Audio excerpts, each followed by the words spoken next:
The following program deals with a controversial subject. The theories expressed are not the only possible interpretation. The viewer is invited to make a judgment based on all available information.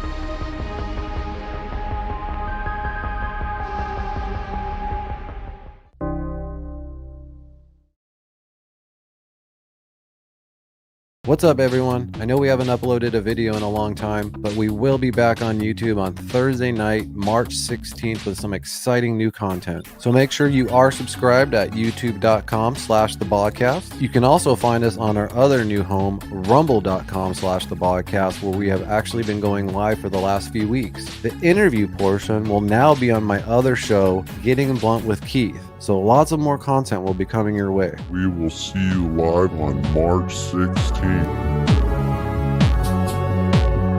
I'm so excited! I'm so excited! I'm so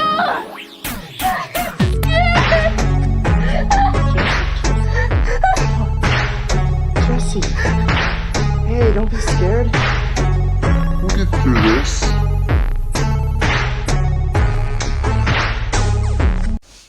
I smell pot. You smell it? Yeah.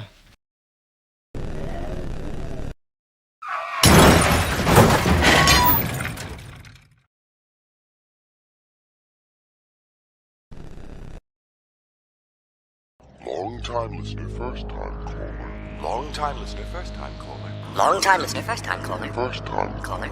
First time caller. After downloading the free Discord app, use the invite link in the description or scan this QR code with your phone to be taken to the Beyond Wednesdays Discord server. First time listener, long time caller. There you will see the Modern Comic Mayhem category on the left with the call-in waiting room. Join that call-in waiting room, set up your camera and your mic, and have your questions ready. Call me now!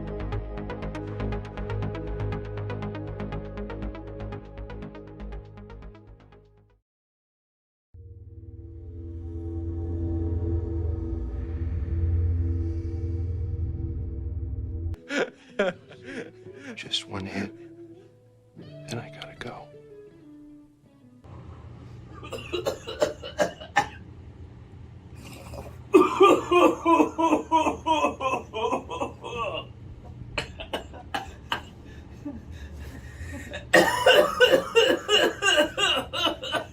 You asshole.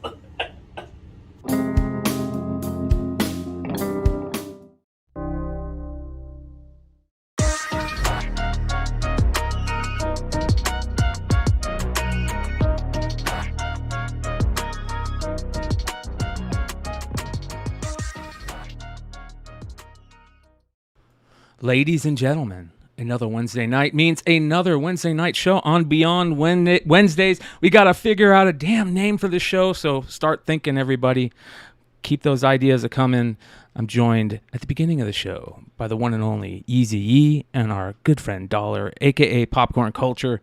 Make sure you guys check out their socials, sign up to their channels. What's going on, gents? How you doing? Doing well. Yeah, man. It's good to see you. I wasn't feeling the greatest until I went live and pulled a case hit. Yeah, we're going to talk about that. Richie did it again, you guys. He did it on Saturday. He did it on today. Like, next Saturday, you're going to have to, or before the Hot 10, you're going to have to do it now.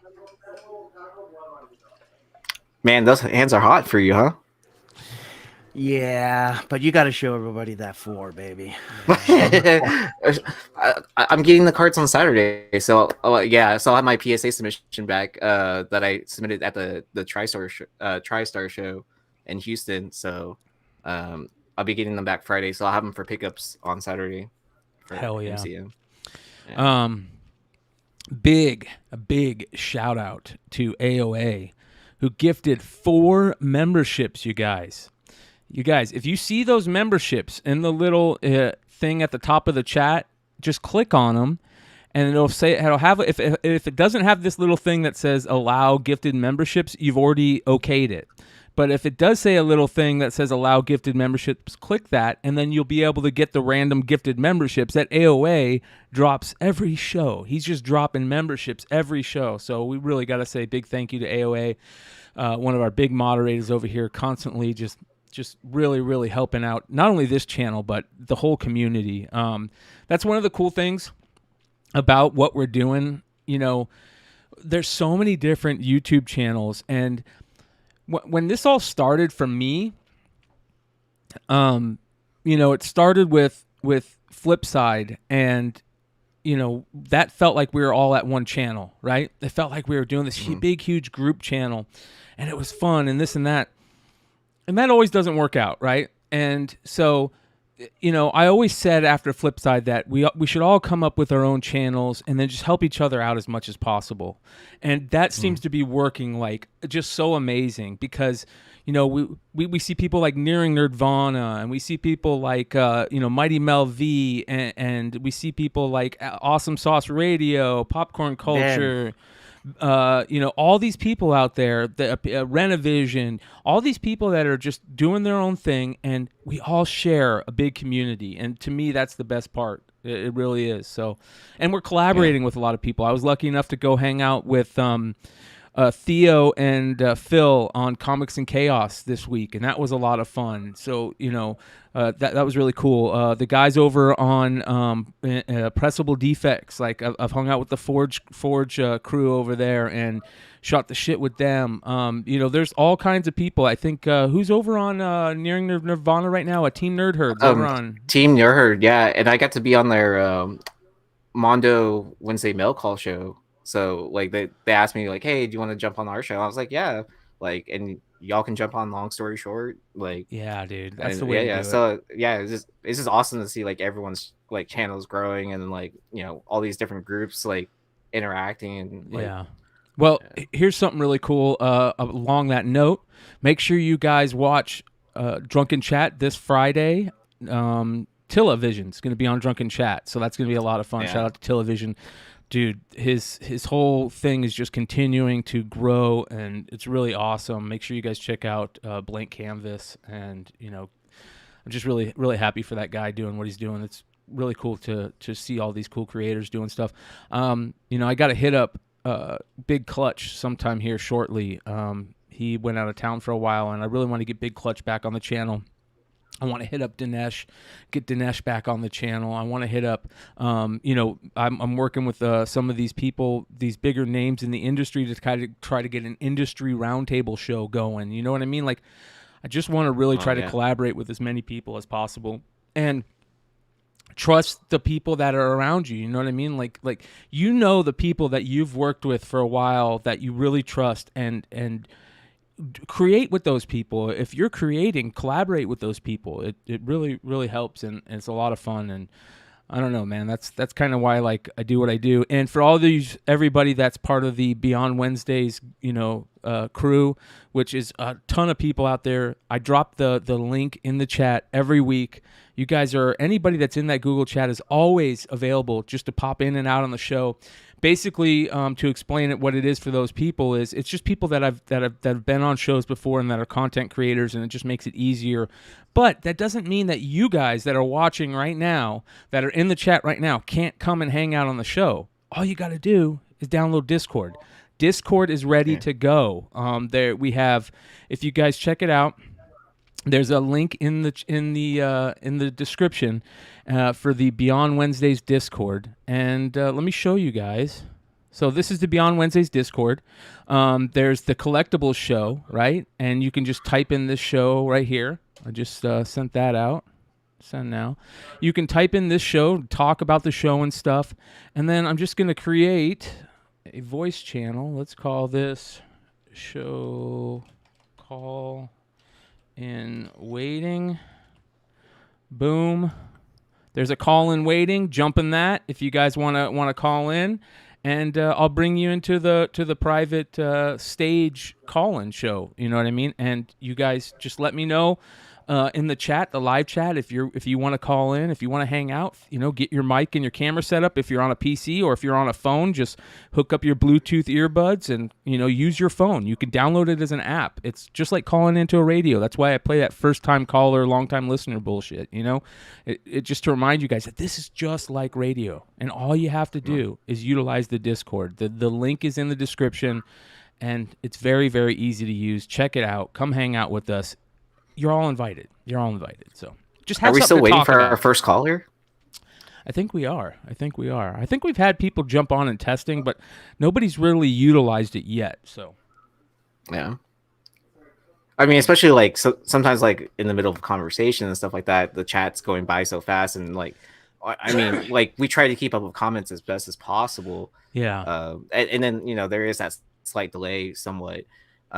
So like if the conversation is really good, like we try to go back to like some of those great comments, like to highlight them and stuff like that, or to like have a new talking point. Yeah, man, it's very interesting. And here's the other thing: we're really trying, you guys, to make the content flow better, right? Like we got segments, we got an outline. We're trying to keep everything on a quick movement. No dead air.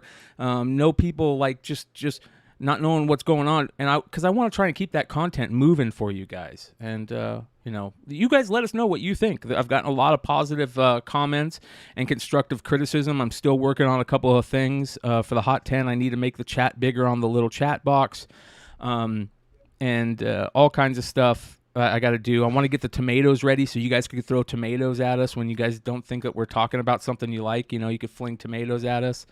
So we'll see what happens. Probably during the sports card talk, right? yeah.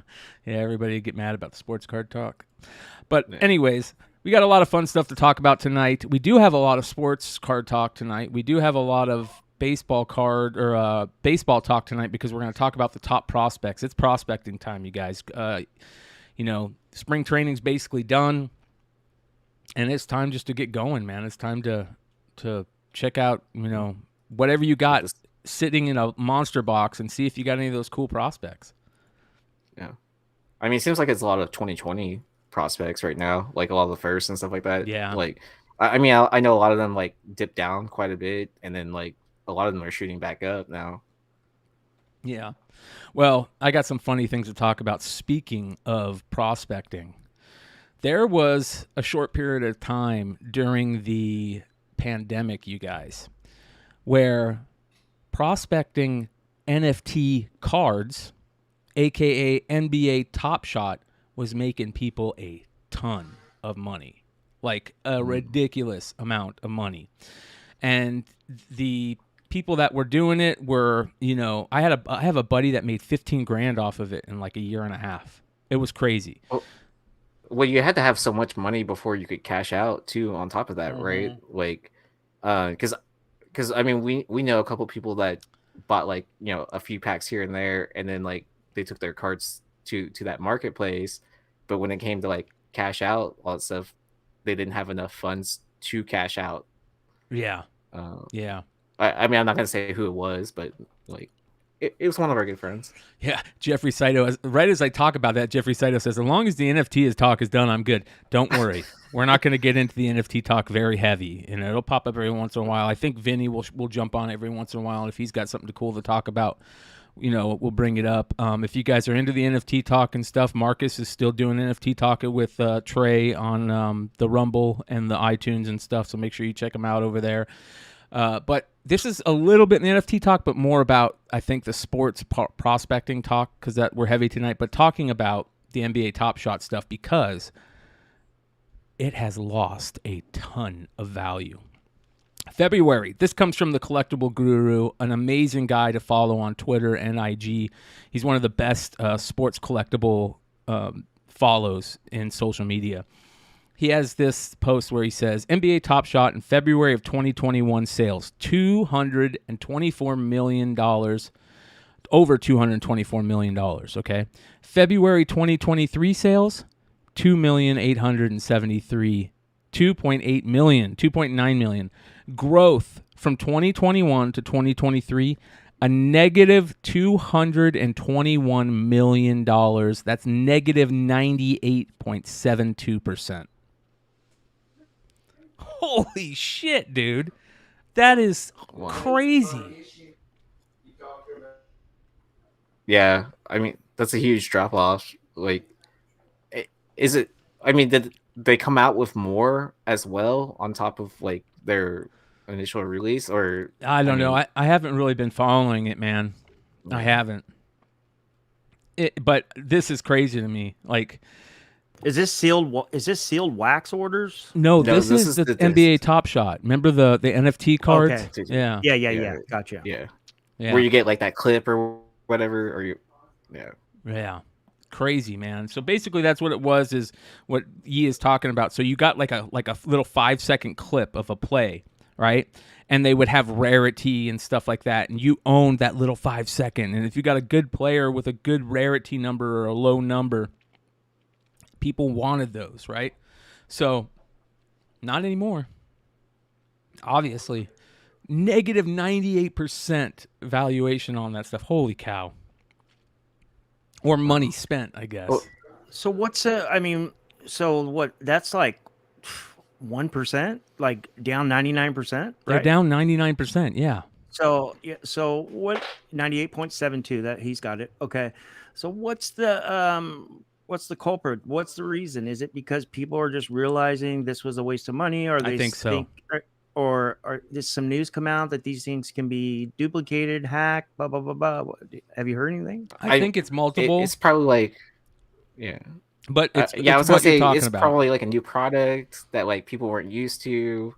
They were trying to like get into that space to like probably also like, kind of to have, put their foot in the door, right? Well, somebody asked, what do you think happened to cause this? And the Collectibles guru said, I have some theories, but they're better suited for a 1-hour lecture than a 280-character tweet.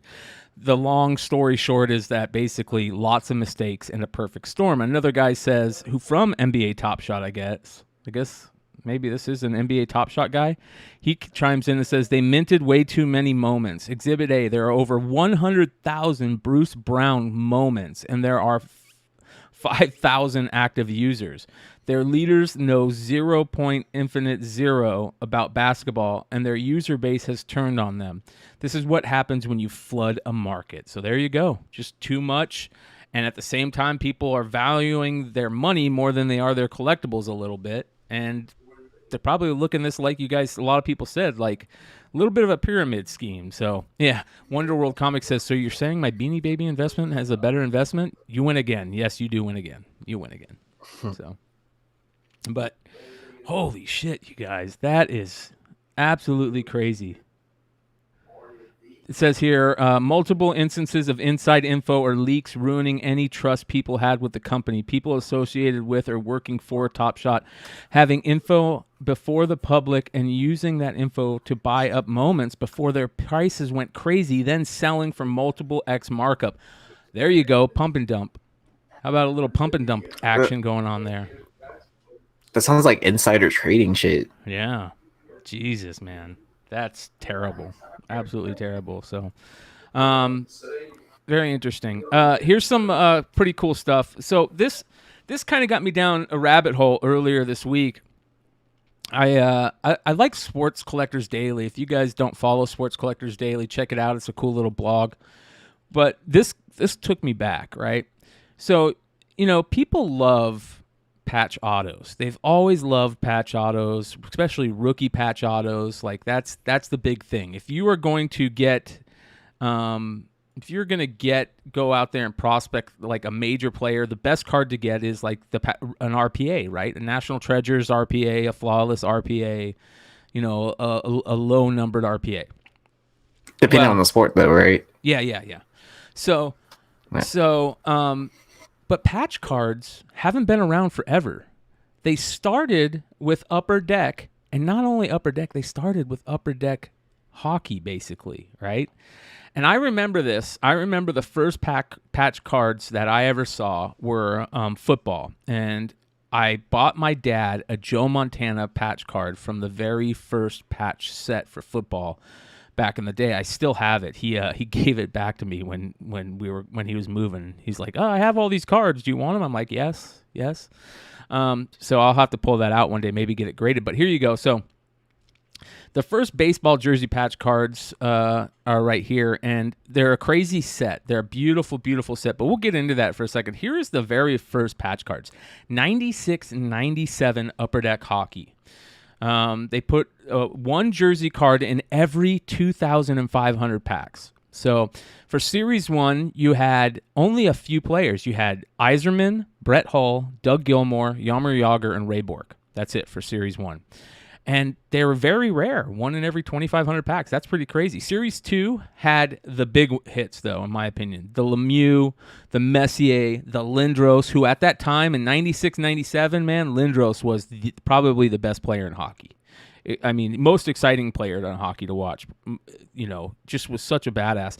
And it even says here that in 97, the Lindros jersey card had a Beckett value of $600. All the other cards were valued at $200 or more. Back in 97, that was a big deal. So they decided to put them in baseball. So they did. So Upper Deck debuted the jersey cards for baseball in 97 and just 3 players. And look at the players they chose. Like, I understand Gwynn and Griffey Jr. That Griffey Jr. is gorgeous. But Ray Ordonez at this time was one of my favorite all-time players. Not all-time, but favorite players at that time, because he was like the return of Ozzie Smith times 10, right, in the field. He was like, he had this style to him, but he was terrible at the bat. But his fielding was amazing, and he was just fun to watch. So they had him in the set, and there you guys go. Beautiful, beautiful cards. They had the guarantees on the backs, 99, 2000, Fleer decided to do it, so they bought some game-used shorts and made patch cards out of game-used shorts, which is pretty interesting, right? Yeah. Player-worn cards were introduced in 99. That's the big thing now. If you get a jersey card, you want to look on the back and see if it says player-worn or game-worn. That's what are valued more. Right. No specific or not a non-specific event, or is that what it's phrased or something like that? Well, what they did, check this out. This is funny. Let me show you what they did. This is actually what they did. So this is back when Mark Ingram got drafted. And what they do is they go to the Topps player event where all the guys sign their cards, and they make them wear like 100 jerseys. They put all 100 jerseys on the same time, and then they get away with saying it's a event worn, right? Event worn. Yeah. Right? You want game worn, right? This is an event worn. This is at the players. Player worn language has also been criticized. A photograph of Mark Ingram wearing a Jeremy Shockey jersey drew outrage from card collectors. Ingram appearing to wear dozens of jerseys at a time best personified the absurdity of the player-worn category. So, pretty crazy. Here's the latest. It says that what they were worn in, so which is pretty cool, and it will also say like if it has a little code in them, it will say like you could look up that code and see what game it was. Here is one of the most famous RPAs, the Steph Curry National Treasures, 2009 rookie. Here's the first Kobe, I believe, 2009. Maybe not first Kobe, but this is from Crown Royal Basketball. This is the first time that Panini ever put jerseys on it, 2009, 2010. So that's Golden sold Kobe's first patch. Was it patch auto?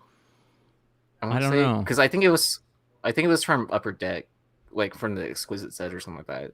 Like they had it on auction not too long ago, but it was like one of the first basketball like not RPA but like patch autos or something like that. Yeah.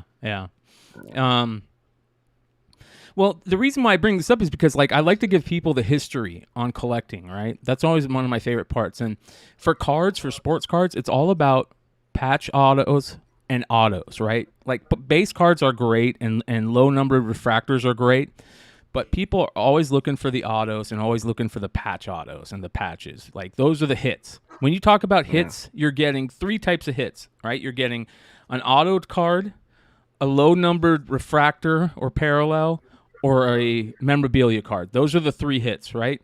I don't think there's anything other than that. Everything else is just base. So, you know, they started putting the jersey cards in 96, 97 for cards. So that was very monumental, right? That was a huge deal. Well, I want to show you guys one of the most monumental things for autograph collecting. And this happened in 1996 with Leaf Signature Series Baseball. This is the very first time that cards did one auto per pack. Okay? You got one auto per pack, and every card in the set, every player in the set had a signed card. Okay? So this is gorgeous. This is 96, 97. This is when Jeter was first coming up. I don't know who's calling me. This is when Jeter was first coming up, so a really young Derek Jeter. He was drafted in 92, 93, so this probably would have been his rookie year. But, you know, they had a ton of players signed in this. It says here, this is the groundbreaking set that I feel brought us to the modern hobby from an autograph perspective, said Bobby Sherian, who owns a near-complete 1996 Leaf Signature Series Master set. With 252 autograph cards in the original set, Signature Series, and 207 in a extended Series 2, this set was also incredibly ambitious endeavor. The hobby manager of Pinnacle Donruss at this time will tell you it's a lot of work. It says here, it was a logistical nightmare, he recalls, now a U.S. immigration judge. He remembers having to coordinate the shipping of the cards to the players and then ensuring the cards were returned. The Pinnacle Donruss Communications and Marketing Manager in 96 shares similar collections. He says, that was quite a challenge. I remember a lot of phone calls to agents, and we would have to fly out and meet certain players and literally have them sign the cards. The autographed cards were ultimately inserted into signatures packs. What many have forgotten is that there are 150 non-autographed base cards, 100 in the original series and 50 in the extended series, as well as also parallels of these. The concept of including an autographed card in each pack was hatched in the early 1996, and Donruss began securing players for the set during spring training. So this is one of the things that we see now, right? We see a lot of these young players, like their big moment, a lot of these young prospects that we're going to talk about tonight, one of their biggest moments is when they get their Bowman cards, their first Bowmans, and they get to sign their first Bowmans. The 2023 Bowman design got leaked by young players putting on Instagram them signing their first Bowmans, including Beltre's son, which I'll show you in a moment. It's pretty cool. But this is a great set, man. It has a young Alex Rodriguez in it. It's got the Frank Thomas. It's got Ken Griffey Jr. It's got Derek Jeter. And one of the cool things, look how beautiful Mariano Rivera's signature is. So gorgeous. One of the cool things about these old school sets is that this is where people started like collecting these master sets. They wanted all of the signatures, right? Hockey sets, they started doing these legends sets where you could get all these legends and they were signed on card back then. No stickers, none of that bullshit, all signed on card. You know, they look gorgeous. So I thought it would be fun to maybe at one point, sometime try and find like some of these to open, right? It would be fun to try and open some of these and check them out. So. Oh yeah, like finding a box, because like I mean, a lot of times like a lot of those '90s cards where there's a lot of printed them and they're still sealed cases sitting around like at whatever warehouse. Yeah, and you know those boxes pop up every so often. Yeah, I just gotta say I can't stand when autos are on stickers. It just drives me insane. Right. Yeah, especially if it's baseball and it's Panini. That's even the worst. But what would we be looking for if we're trying to look for this set, or what you're talking about, Brian, on the secondary or wherever? Say that again. What do you want? You said these would be fun to open. So how do we find these? Obviously on the secondary market. Well, let's take a look. What's the name of the set? Okay, it's 96, 97 Leaf Signatures Series Baseball. So let's take a look and see if we can find any of these on the secondary market and see what they're going for. This will be interesting.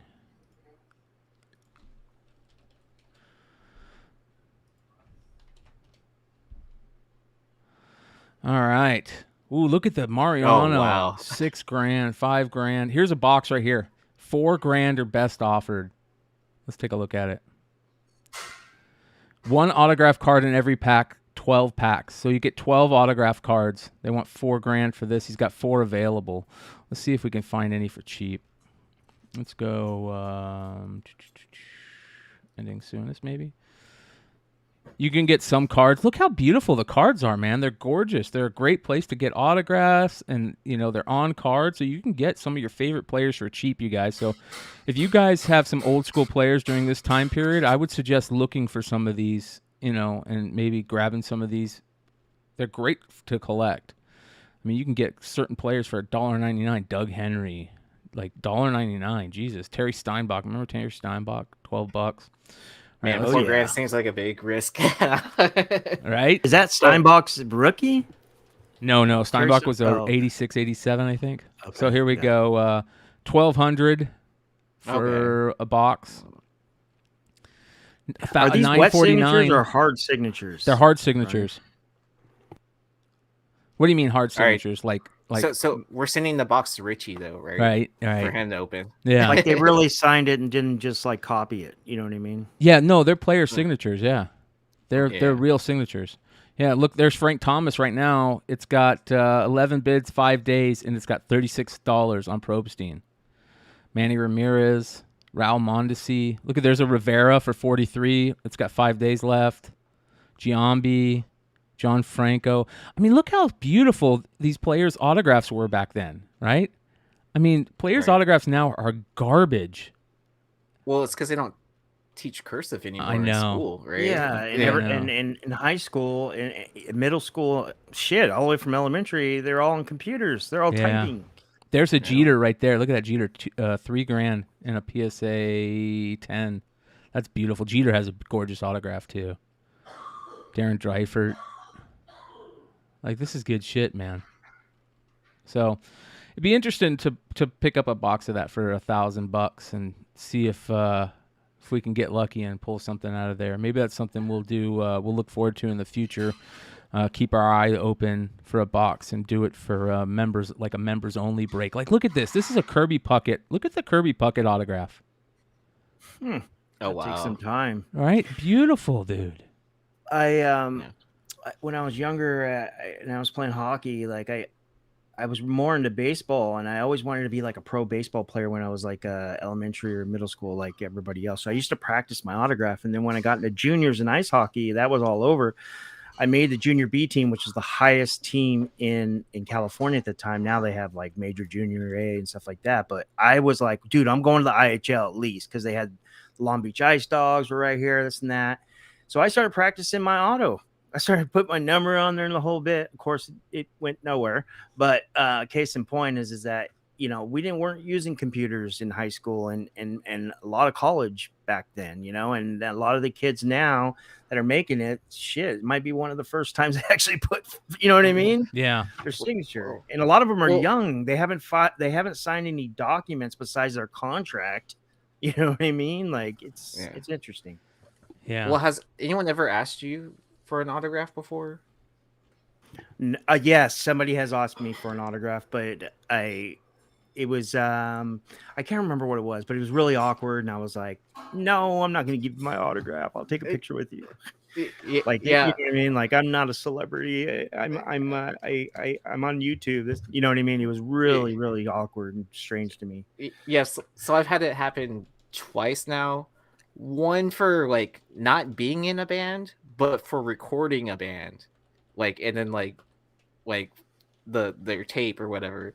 Like some like super fan like came up to me and was like, they're like, will you sign my tape? I was just like, kind of like, all right, like, and like I had to think of a signature on the fly on the spot there, and I was like, kind of like, all right, this is kind of weird, but okay, here you go.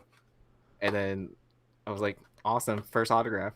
And then the second time was like one of the Whatnot people or whatever were getting all the sellers to like sign some book.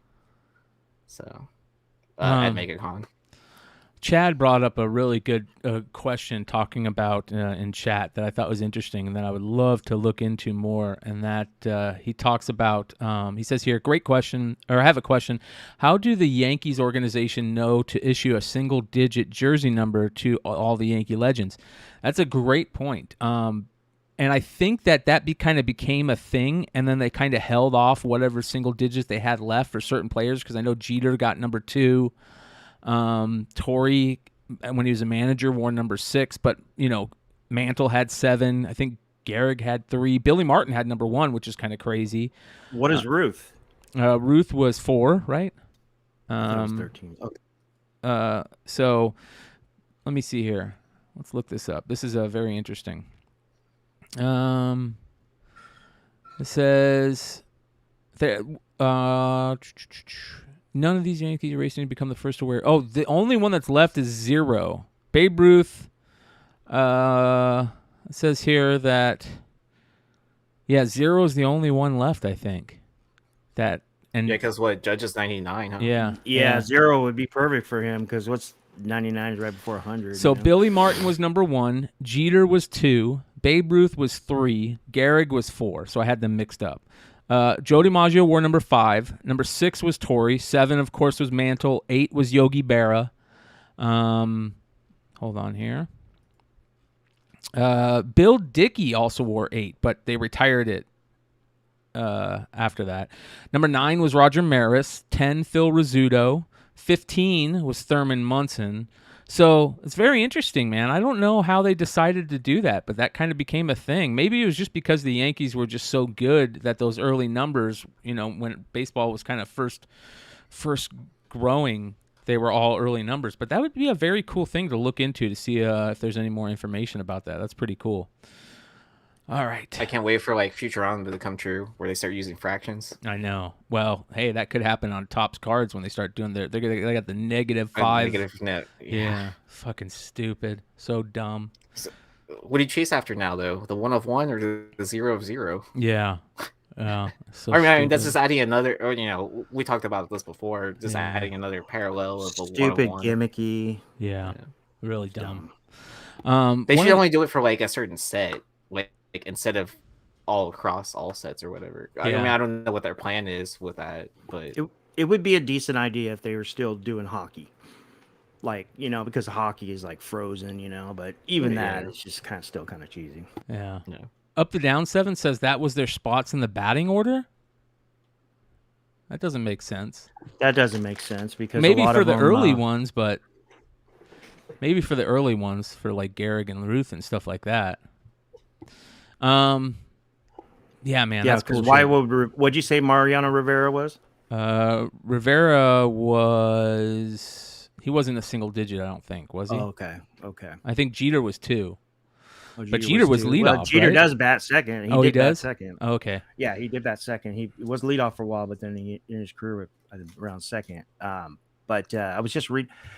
There's 363 numbers, or 343 numbers retired by the Yankees. I'm just reading this thing. I don't know if that's just a Google thing. I could be wrong. Oh, Hartman did nail it. Wow, it is because of their batting order. That's cool. It is. Wow. Okay. That is cool. My bad. I apologize. Up to down. Good info. Originally. Okay. You remember last week when we were talking about the Brady card that Bowman's putting out, the first Bowman Brady autograph for Montreal, and we were asking about other football players that played.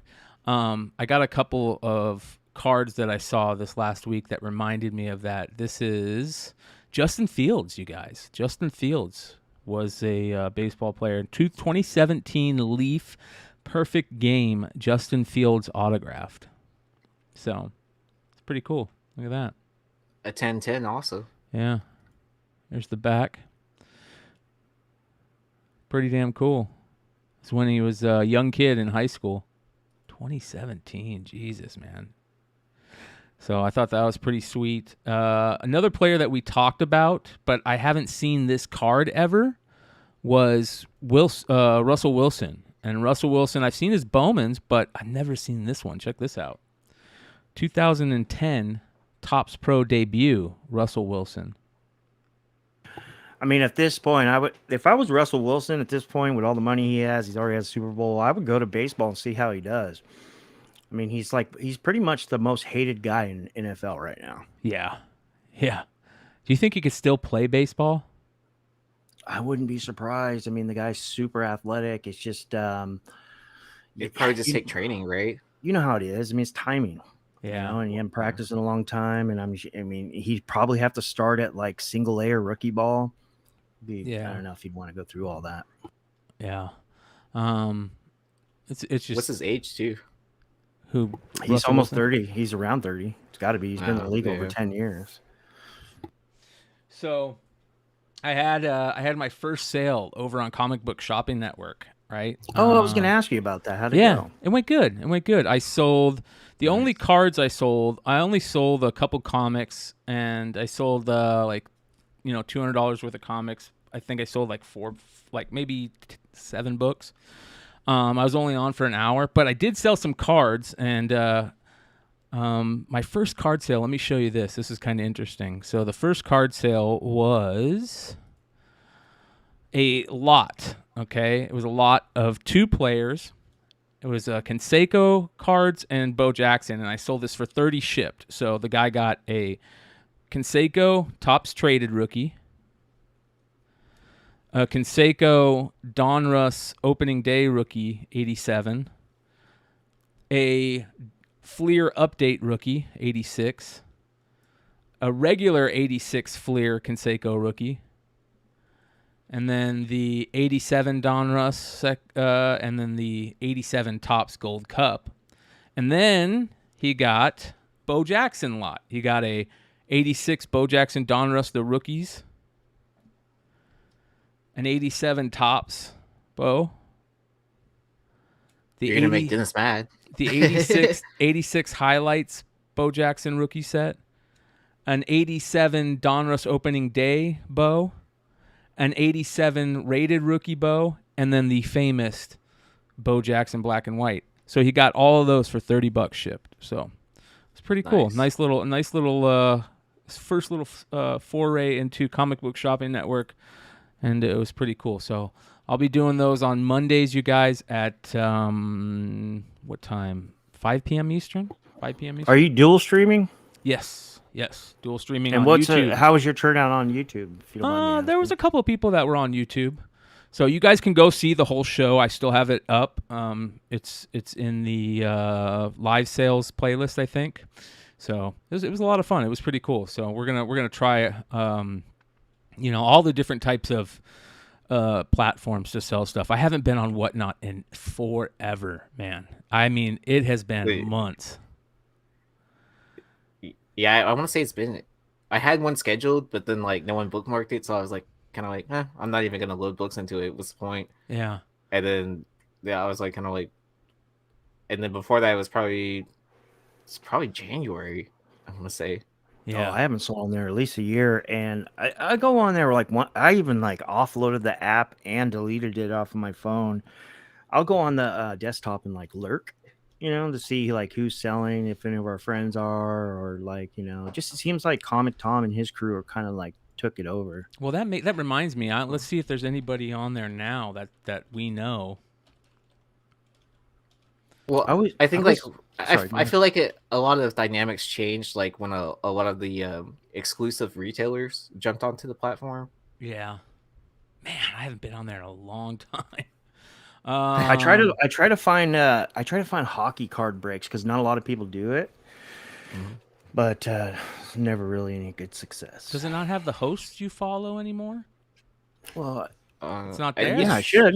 No. It should. Yeah, they changed the layout. Yeah, look, I don't know if they changed it much on the website, but they definitely changed it on the phone. It doesn't even have the hosts that I follow, the people I follow. It says popular shows, sports shows, Bronze Age, categories you may like. Where's the people I follow? I kind of want to pull up my windows to see if that's different for me. I don't see.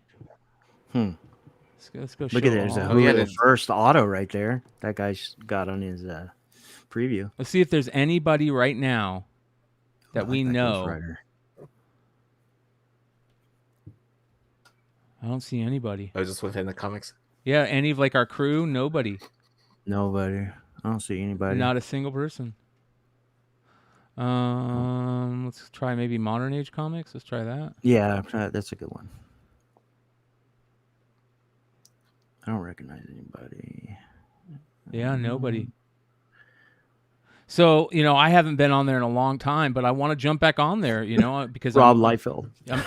I'm really starting to get back into. Is Rob Liefeld live? Let's take a look. Hold on. Yeah, that's awesome. Silver Sausage, rub it in everybody's hear him? face. We've never heard from you before, Silver Sausage, and you're walking away a winner. Silver Sausage. I don't say the name you give yourself. I say the name the way I want to say it. His and lives you are look like right. a Silver Sausage to me. Silver Sausage. Hold on. He gets pissed off when he... Hold on. Way to go, Silver Sausage. Gets mad. Remember to play with your Deadpool legends. Let me do this. All right, there you go. Throwing it back a ways. Throwing it back a few minutes, okay? All right. I feel like we're having fun. Do you feel like... I think we're having fun tonight. Are we having fun tonight? I'm having fun. I'm doing a CGC. We're locking it up. You better be saving. Oh, that's what I mean to tell you. We're about to stop the CGC application on this show. David's very sad. No, he's very happy to not fill up all that paperwork. He gives me yellow pages, what that's called a phone book. He gives me, kids, we used to get a phone book thrown on our porch once a year.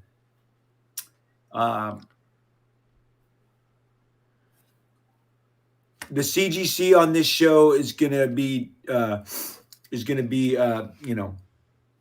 again, congratulations, Silver Sausage, if you're out there. Okay, so continuing with the original farts.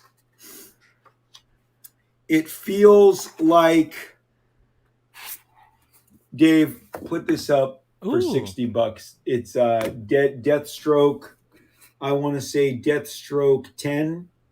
Lobo page. I'm going to say Deathstroke 10, page 19. I think it's page 19. Wow, he's selling original art. So here's what that comes out at. $60. You got 10, 20, 30, 40, 50, 60. It's $10 a panel.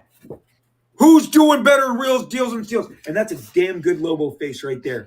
You got a nice tight Lobo ass right there. I give all the guys the better cheeks than I give the girls because I want that tight guy ass. It looks better on the page. My guys have great buttocks. They have terrific buttocks. Blowing. Show me a Liefeld man that doesn't have some tight ass cheeks. I give him tight ass cheeks. Deadpool, hell yeah. and Cable have tight ass cheeks. Lobo, tight drug. cheeks, great face. Okay. I love Rob. But they'll always say, "But why are the women best. so busty?" I don't know. Why do my men have great asses? Okay. What about the feet? $60. Are we ready? He's so funny, bro. 3, 2, 1, go. Come on. Have fun. How much do you think it sells for? We'll see. 109, 124. Is there any doubling going on right now? Do you hear any doubling? No. Okay. No. Let me know if you hear any doubling on No, it Rob. sounds good. Okay. 155. That's dope. That's a good investment, I think. He's got a I can really see weird following. He has 100 people, 2 something, 210. 116. That's OA or not a print? That's OA. It's OA. Wow. 175. That was perfect timing. There we go. 175. So, wow, that's not. It's over. That's not bad for OA. Hey, cereal. Whoa! Congratulations. That's a good deal. All right, I'll sign it. I'll send it to you. We'll put some milk and cookies to go with your cereal. I can't get over that name. I just love it. It rolls off the tongue. Thank you, Cool Located. I'm glad you feel that way. Speaking of which, we're going to start this old at school. $60. Just pencils by LaFeld. This is a Glory Evangeline page. Okay. LaFeld. See how he says his last wakes name? up. LaFeld, She's sitting in her bed. LaFeld, yeah. Troll is Rob like, "Hey, LaFeld. baby, it's Stan," because his real name is Stan. And with his short little fat fingers, he hangs up the phone, and she's like, "Don't call me again. I'm too beautiful to make out with a troll." Okay. 60 buckaroonies. How did I not know? How did we not know that, you guys? Like for the longest time, I remember like I've heard my buddy Jesse James Comics said before. As long as you say his name right, he always says that. Just make sure you say his name right. And I always thought we were saying his name right, but obviously we weren't. It's Lefeld, Rob Lefeld. So I can't wait to see him. So I can say, Mr. Lefeld. Yeah. So there we go, you guys. I love you for that. None of our buddies on Whatnot, but we got a great Rob Lefeld moment. So there you go. But again, I will probably try to jump on Whatnot at some point here in the future. Sell there. Comic Book Shopping Network, Facebook. eBay's going strong. I know a lot of us have been doing really good on eBay lately. So that's good. Yep. People have been getting some great deals lately. I know IG claim sales have been going really good for a lot of people. I've had a lot of people reach out to me and ask me if I'm going to be doing any claim sales lately. So we'll see what happens, man. Might utilize the Beyond Wednesdays Discord to set up a buy, sell, and trade page too. When are the next mystery boxes coming? McClay mystery boxes. Well, the McClay mystery boxes aren't yet, but I have some news for all you Stein Pack fans. Oh yeah, our boy, our boy Ben Stein has decided to bring another round of the wonderful Stein packs. And if you guys have IG right now, I would suggest that you jump onto IG and you check out this latest post that says, "This is just a teaser. Chad Cave gets a free one. The new Stein packs will be $115 plus $10 shipping, so $125. There will be a 2-pack limit, so 2 per person. The floor is $150 and the ceiling is $700. The average is $200 plus. 40 or 50 more will have a slab, so every pack is ahead at least $35. No losers. More details within the week." And here's something interesting. So I was lucky enough to go jump on Chaos and Comics with One True Nerd King and Rage Theo, and Swaggle joined us. And the reason that the main segment that we were talking about was mystery packs, whether they're worth it, what we think about them, and it was a very good show. It was overwhelming support for Ben Stein. So many people in the chat were saying, "The one guy I trust is Ben Stein. I'll buy a Stein pack every time," this and that. It was so cool to see that. So, again, it goes to say how important your reputation is, not just in life in general, but not just in this industry, but in life in general, right? It's a big, big deal. Your reputation is everything, you guys. So, perfect example, Ben Stein. We're on a show. We're talking about how people are getting taken advantage of left and right with these mystery packs, and trying to figure out what we thought about them. But when we would talk about somebody good, we'd say okay, but there are good people doing it. Everybody would bring up Stein. It was just very cool. So get in on it. Check out Stein, House of Stein. I will be jumping in and doing a House of Stein McClay mystery pack, just like he did with Josh. I'm sorting books right now. I have two long boxes full of mystery pack books and like 5 short boxes of grading books. It's crazy. Well, I'm talking about the cards for you. Oh, those cards. Are great. Yeah, I got to start selling some card mystery packs. I've got a ton of baseball mystery packs, but I'll be honest, you guys, I'm really thinking about not even selling those and just opening them up and pulling all the cards in there, right? The Dominguez, the this and that. And then like grade them? Yeah, and grade them, dude, because there's some killers in there. I mean, out of one of your card mystery packs, I ended up getting a Wander Franco first chrome. I sent that in to PS. Oh shit! You sent it in to PSA? To PSA. Yeah, I hit a 10. Oh wow, dude! I'm telling you, you guys, those if you guys saw those baseball packs that I put together, they were killer. There was a Ricky Henderson rookie in one that Nate got. Yee got the Wander. There was a Billy Ripken rookie. Yeah, Billy Ripken fuckface card. There is, and I have like 30 left. So, I was selling them in my first comic book shopping network thing, and nobody bought any. So I opened up like 3 and went through them and went, "This is the type of stuff you can get." And one of the ones I opened, there was a freaking Mojo Chrome Jason Dominguez in there. And guess what, you guys? Guess who's one of the biggest names in prospecting right now? Jason Dominguez. He's back up to huge numbers, the hottest card in baseball right now. So, yeah, I need to sell him, man. I need to sell him. So. Real quick, shout out to everybody that's here. 69 live. Shout out to people like Up the Down 7. Dave's Collection's in the house. Make sure you guys are following Dave's Collection on IG. Some of the best content. Really, really cool, dude. The Martian Comic Hunter. Hartman, what's up? Of course, Chad Cave. We've got AOA, Tom, Voicey. What's going on? Is it Voicey or Volky? Is it Volky or Voicey? How do I say that, brother? I see he's got the MF Doom avatar. Brandon Metro, what up? Louis V, what's going on? Louis, I got to send out your prize. I finally I had put everybody's prizes in a place where I couldn't find them, so I have Louis' big Hive print that I got to send to him, and I found there's somebody else that got, was it Tony? Amon Tony? Or that got the Do You Poo first Ahsoka variant. So that's going to him. There's also, I found the, Lewis gave us a Darth Vader 9.8 that I got to send to England. So that's going out to England. So appreciate you guys waiting on that. I kind of put them, I thought that I had put them somewhere, and I put them in a big box, and then I put stuff on top of that box and stuff on top of that box, and yeah, it is. Vol C, I will remember that. Vol C, I like that. All right, let's get into some of our main segments, you guys. Starting off with exactly what we were just talking about, our Major League Baseball prospects. Major League Baseball prospects, you guys. Time to start prospecting. It's time to start looking in those Bowman monster boxes. It's time to start looking for people like Oswaldo Cabrera, Anthony Volpe, Jason Dominguez, Corbin Carroll, Jordan Walker,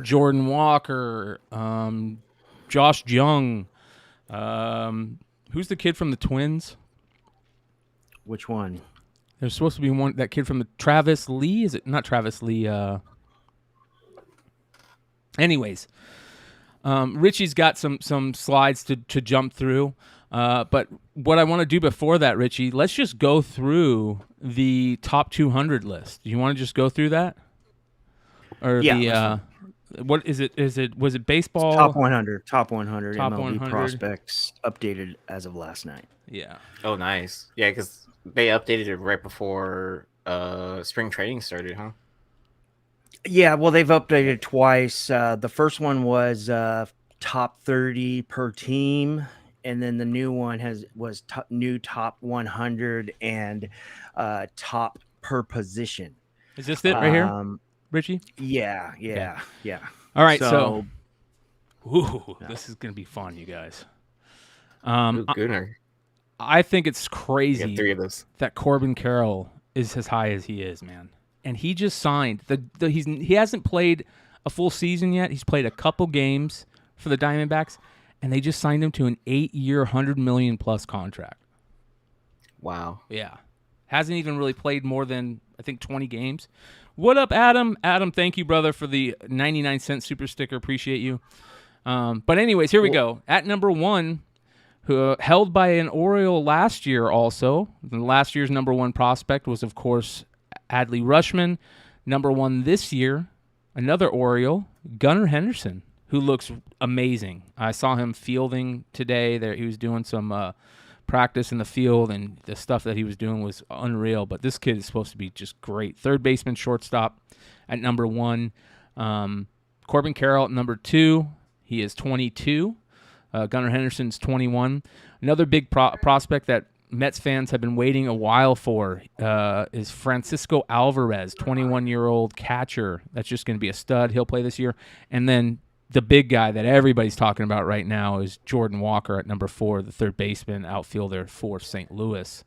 If he doesn't make the team, there's something wrong. This guy is MLB ready. I mean, not only for everything he's doing with the bat, but I mean, if you even look at his size, that guy's a grown man. Yeah, dude. Yeah. Up But the I down mean, sevens. but last time they called up up the down sevens, dropping all these old school prospects names. And Alex Ochoa, I was such a big Alex Ochoa fan back in the day. Anyways, go ahead, you.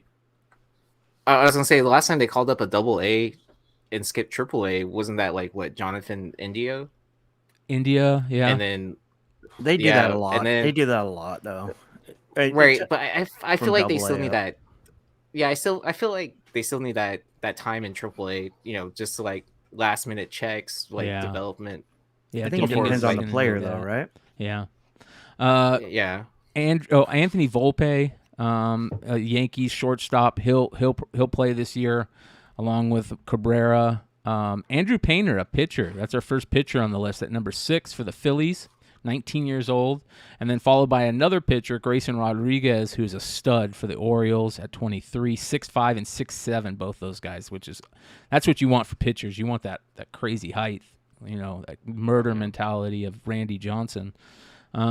Jackson Chorillo, big guy last year, right? Bowman Chrome? Last year, yeah. 2022. Mm-hmm. Yeah. Marcelo Mayer, who Boston Red Sox shortstop at 20. Ellie De La Cruz, a guy we've talked a lot on this show. Reds third baseman who's a complete stud. Another Diamondback right here, Jordan Lawler, shortstop. He's another stud. And then our probably the youngest player on the list so far might be Jackson Holliday, last year's first round pick, another Baltimore Oriole, son of Matt Holliday. I saw a cool little YouTube documentary on him. And then Yuri Perez, another pitcher at 13, Diego Cartaya at 14, and then the second pick in this year's draft for the Diamondbacks, Drew Jones. Shout out to Chad Cave with a $25 super chat that says, I can do this all day. Yes, you can. Drew Jones, son of Andrew Jones, 19-year-old, hurt himself in his first at-bat in instructional league after being drafted, which is kind of a bummer, but we'll see how that plays out. Wow. Daniel Espino, James Wood. That's a player we're going to talk about here in a second, so remember that name. 6'7", 240 pounds. Yeah, stud. Absolute stud. Kyle Harrison. Nice. Jackson Merrill at 19. Taj Bradley at 20. Brett Beatty has put on a killer spring for the Mets. He's just been amazing, and he really needs to play this year. He's 23, which is getting up there in age for a young player. And then another guy that I thought would be higher ranked that just is going to be a stud, I think, is Marco Luciano for the San Francisco Giants. He's a stud. Tristan Cassis for Boston. Bobby Miller, a pitcher for the Dodgers. Ezekiel Tovar for the Rockies. Terramar Johnson is the third major prospect out of this last year's draft. So there you guys got there. Zach Veen is going to be a stud this year, too, for the Colorado Rockies outfielder. Pete Crow Armstrong. Noelvi Marte, the big Mariner prospect that got traded at the end of last year for the pitcher, that stud pitcher. Noelvi Marte is one of the guys that I prospected for very heavy last year. I got a ton of his stuff. Got a ton of Sal Frelick stuff. Brooks Lee, that's the kid I was thinking of for the Twins. Shortstop, Brooks Lee. Ricky Tideman is a pitcher, another pitcher. He's going to be a stud. He looks really good this spring for Toronto. And this guy at number 33 is probably one of my biggest underrated guys we need to keep an eye on. Curtis Mead, third baseman, second baseman for Tampa Bay Rays. And then Josh Jung at third baseman, a 6'2" third baseman. I thought he was a catcher for the longest time, but I guess not. Shout out to Uniform 13 with another $25 super chat. As soon as that jumps up on the thing, I'll put it up there for you. These are just all the top prospects right here, and I'll just run down this really quick, and we'll see if Colton Cowser is a big name I remember. Edwin Arroyo Here we go. Uniform 13. Royce Lewis.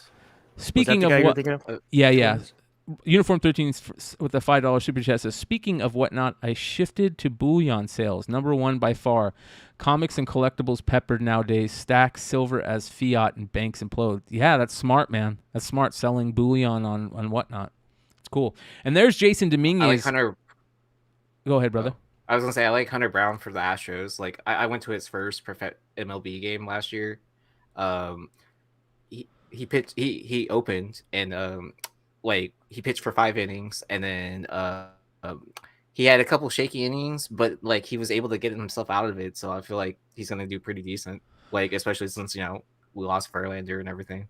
Here's Dominguez right here, all the way down at 47, and he's just killing it in spring. This guy right here at number 49, Harry Ford. He's a catcher for the Mariners, British kid out of England. Really, really good prospect.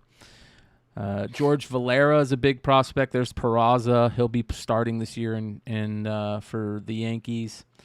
Michael Bush, he's getting old, 25. He needs to get up there. Henry Davis, number one pick before Jackson Holiday, a catcher for the Pirates. He's at number 57. Cade Cavalli. This is a stud pitcher for the Nationals. A lot of people comparing him to Nolan Ryan, which is crazy. But, that means that's got to be pretty important.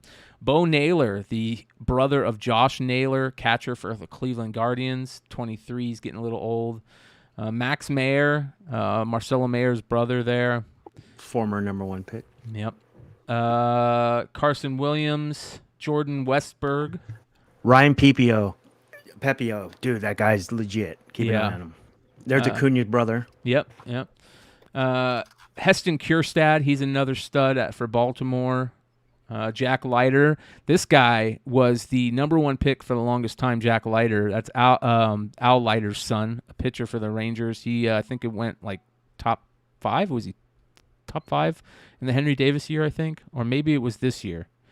I can't remember. But he's 6'1", 205 pitcher. Andrew Pages, I think is how you say it, for the Dodgers. He's an outfielder. He's a stud. Drew Romo, Tony Romo's son at number 84. He's a catcher for the Colorado Rockies. That's Tony Romo's son? Yep. What the heck? Yeah. Kevin Alcantara is a stud too. He was a Yankee stud that got traded to the Cubs. Let's see here. Brennan Davis is another stud.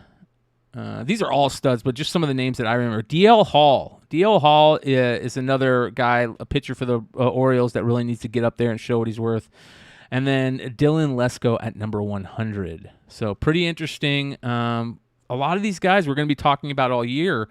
And let's key in on some of the guys that you got going on here, Richie. You ready to get into this? Yeah. All right. Yeah. Here we go. All right. Since Bryan already went through the top 100, I already had him down. But there is a couple of players I want to talk about. This card is down. This player is money. He was in the top 50 all last year, top 50, top 60. And then he, like right before Bowman 2022 came out, he eclipsed the top 25 and he became a chase card, not a chase card, but a card you're definitely pulling out. And all of a sudden, him and his brother, I believe his brother is in the Cleveland organization, the same last name trio. I can't remember his first name. He's just raking, and this is a good value right now. If you're not buying sealed wax and trying to pull out of the 2022 mega boxes, then flagship, then I would definitely consider at least grabbing one of these raw ones for $20 because this guy looks like a generational talent. Here is his second year because it's just really hard and it's just really expensive to get the first, not second year, I'm sorry, second Bowman card. This is in the Bowman Chrome set. After it's like 2 or 3 sets after the flagship. And it's not his first Bowman, it's prospect. It's a Mojo refractor, comes in the mega boxes only. And his auto is this was the most recent sale. It's around New Year's of $163.50. There's just not a lot of these autos out there, these Mojo refractor autos. They're really tough to pull out of mega boxes. I guess I've just been lucky, but and I've pulled some good guys, but I don't really see a lot people pulling out of those exclusive packs out of the megas. But this one's a cool one. I like the photo. It's his first Bowman year, but it's not his first Bowman. But just so be aware, 2 different cards if that's what you're looking for. Okay, this thing is down. This thing was over $60 when the first Sapphire came out. $60, almost $80 raw. Now it's down to $36 was the last sale, and that was all the way back in March 9th, a week ago. So you could probably even get a better deal. I don't know, maybe the same. 11 bids, so it was active. I've listed a couple of these on my eBay, and not the Sapphire, but just some parallels from this set of this player, Ellie De La Cruz. And I have on one of them I have 7 watchers, and the other one I have 3 watchers on it. So yeah, people are interested in him. Yeah, I was picking up PSA 9s of the Sapphire for around $50. So I was like, buy a raw or get a guaranteed 9. I was I'll just guarantee a 9 instead of paying the same price plus grading. Let's see here. There was Bryan touched on it a little bit. James Wood. I like James Wood for multiple reasons, but his stature is kind of like O'Neal Cruz, real tall and a batter. Usually you see a guy who's 6'7" prospect who's over, he's 200 to 235, 240 pounds. He's usually a pitcher. And it's rare to see a guy who's 6'7" in the field and with a bat, like James Wood and O'Neal Cruz. This guy was the key component, James Wood, to the Soto trade. Is that his name? Juan Soto? Mm-hmm. Juan Soto trade to the Padres. I know Mackenzie Gore, CJ Abrams was a part of that, but he was the key. They were not going to do it unless James Wood was involved. The Dodgers were heavily going after James Wood, but he's only 20 years old, and he throws right, bats left, which is huge for an outfielder. So my mind saying he's probably a switch hitter. He just hasn't really gone that way. So going through this, Bryan already touched on all these. Now let's get into this Jasson Dominguez. I know a lot of you probably kind of I guess you could say huffed and puffed and when you saw Jasson Dominguez at 47, because he was top 10 for a couple seasons, right, Bryan? And he was the number one international prospect. He signed the record highest contract for an international prospect when he was 17 years old for the Yankees. Then he had a rough season. The second half of last season, he just went in a huge slump. I don't know if he got injured or not. I'm not too detailed on that, but I remember I was watching him on a weekly basis on MLB.com, and he just wasn't doing anything. I mean, he was batting like .063, and it was just not good. And his cards dropped like a rock. Well, they're up now. They're up close to 80% on the 30-day. Last one sold on 3/14 raw for $17, and that's a decent change from where it was when he was in a slump, because they were down to like $9.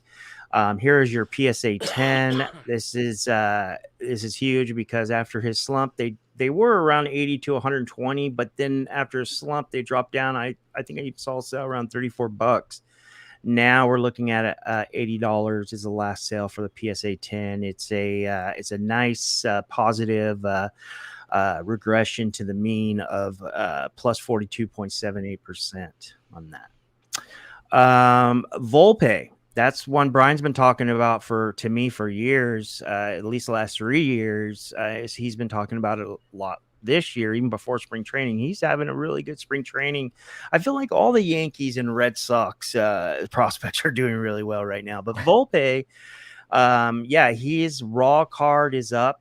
There was a sale just yesterday for $18.50. I mean, you could get these all day for $3-4 plus shipping. Now you're looking at $18.50 for his raw, and then a PSA 10. You're looking at a last sold for $105.50, which was on the 14th. That's a 30-day change of about $40. So if it's not too expensive, it might be a good idea to make a move on that. Check the refractors though first. I would, or the Mojo refractors before, just to let you know. Give you some advice. Here's the guy that we like a lot, Jordan Walker. This guy is a man-child because he's so young, and he's just that picture doesn't even do him justice. You got to see this Super guy. If you skinny haven't right seen there. him, his ass. He looks like he could He's squat got a like 5 Fiats. Does he got a Rob Liefeld ass? Yeah. He's got a Rob Liefeld ass. Yeah, Rob Liefeld drawn ass. I'm gonna when I see Rob Liefeld, I'm gonna ask him, can you please sketch his ass?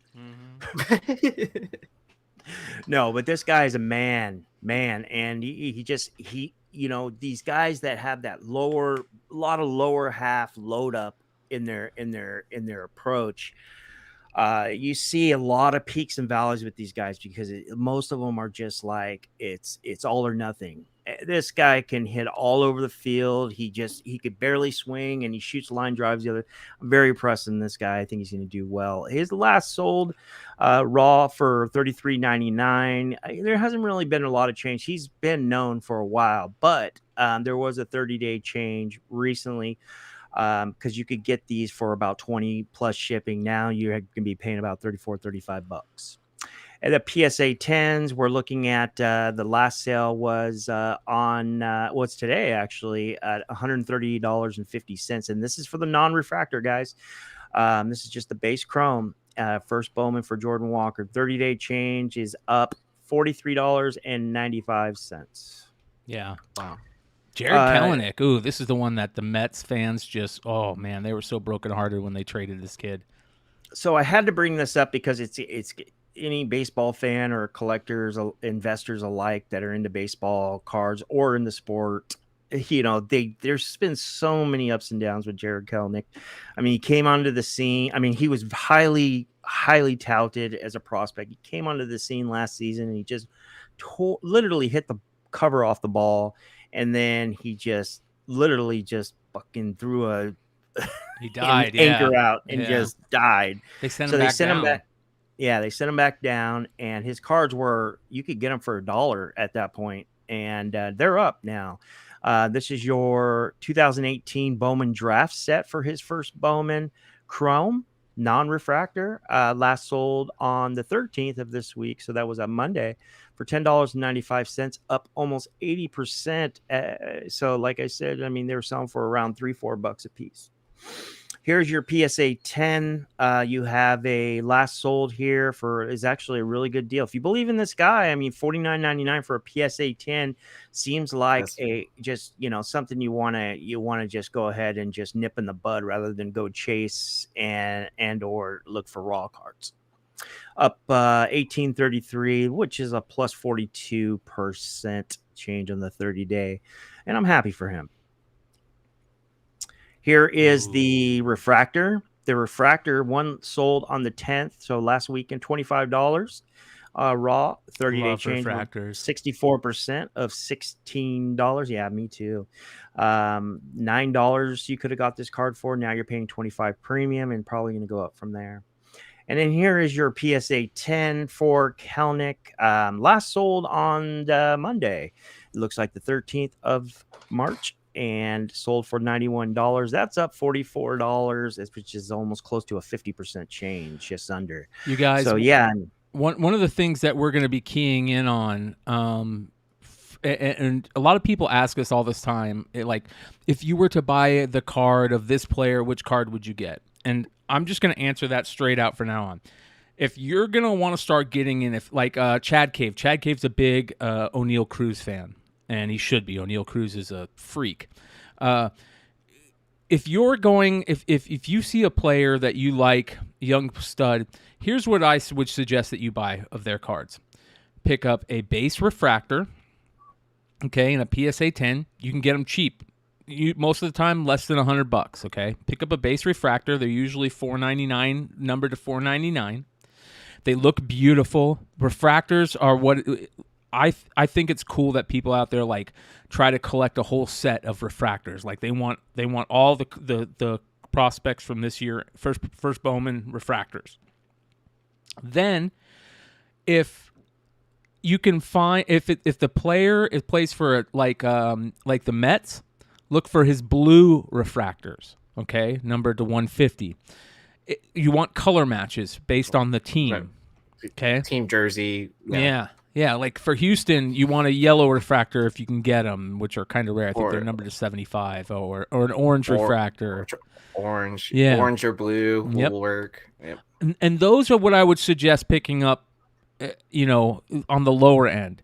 If you can put a little money behind it, pick up an auto, right? But you can collect base refractors and color match refractors for pretty cheap for most players.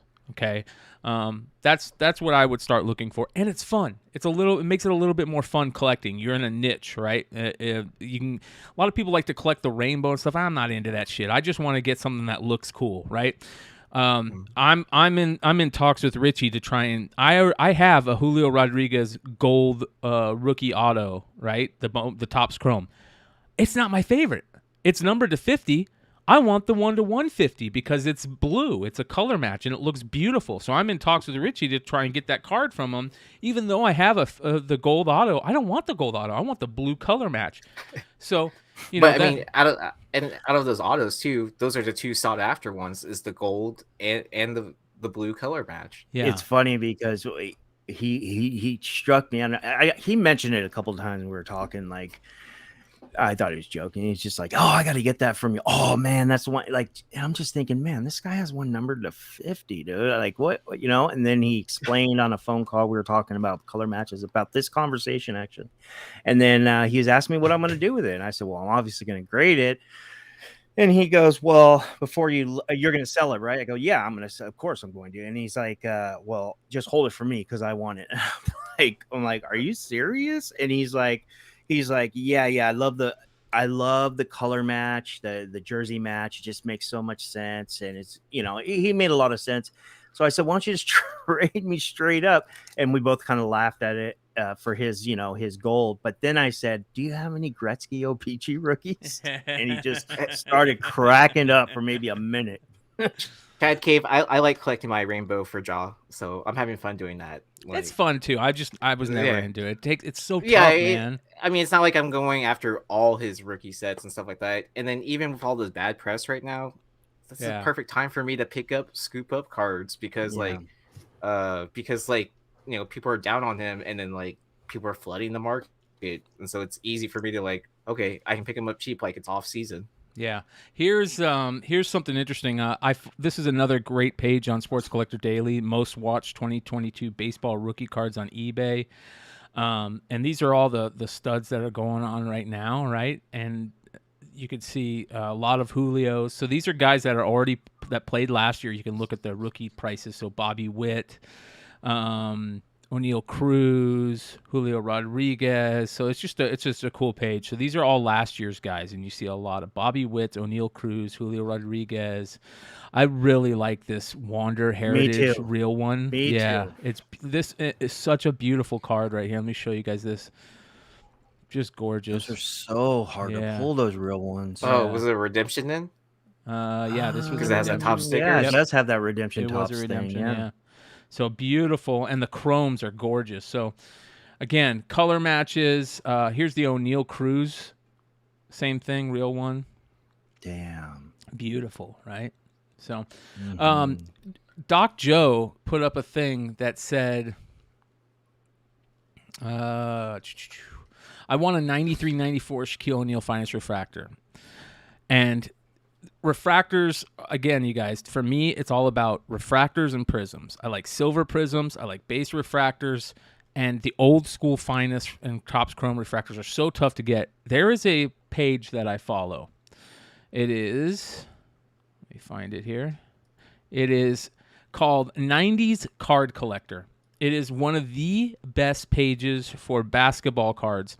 And he's on a Shaquille O'Neal kick right now, and look how beautiful these are. This is the green atomic break dancer card from 96 Bowman's Best. Beautiful, right? And these just look so good just in one touches. You don't even need to get them graded. This guy doesn't even grade them. Look at this. This is an atomic 97 Bowman's Best refractor. Freaking gorgeous. This is cool. I can't wait for Bowman and Topps to start making like like basketball cards and football cards again.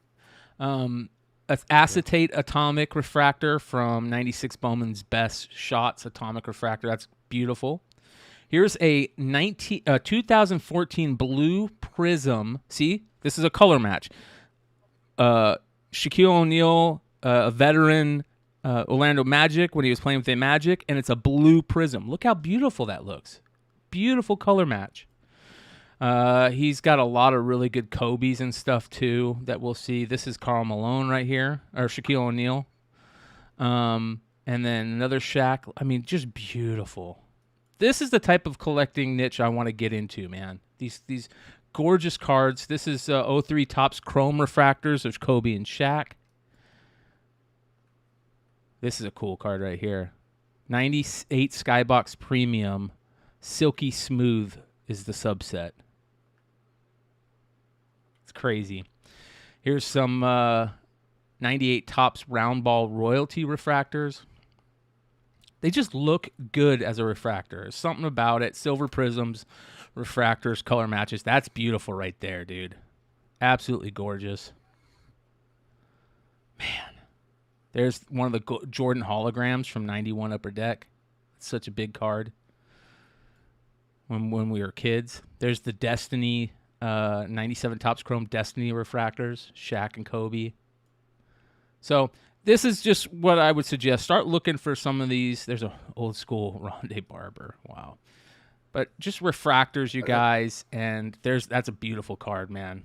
The 2022 Prism Cracked Ice LeBron. Wow. Tough and high grade because there's a QC sucks on those.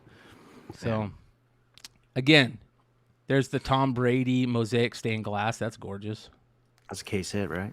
You look how good cards look. Certain cards just look so good. Oh, that's beautiful, man. 98 Topps Chrome Refractor Kobe in a one. They look so good in one touches. You don't have to grade all your cards, you know? So, check them out. 90s Card Collector on eBay. Good stuff. All right. Have you heard about that before on certain cards? You know how they have that protective film? Yeah.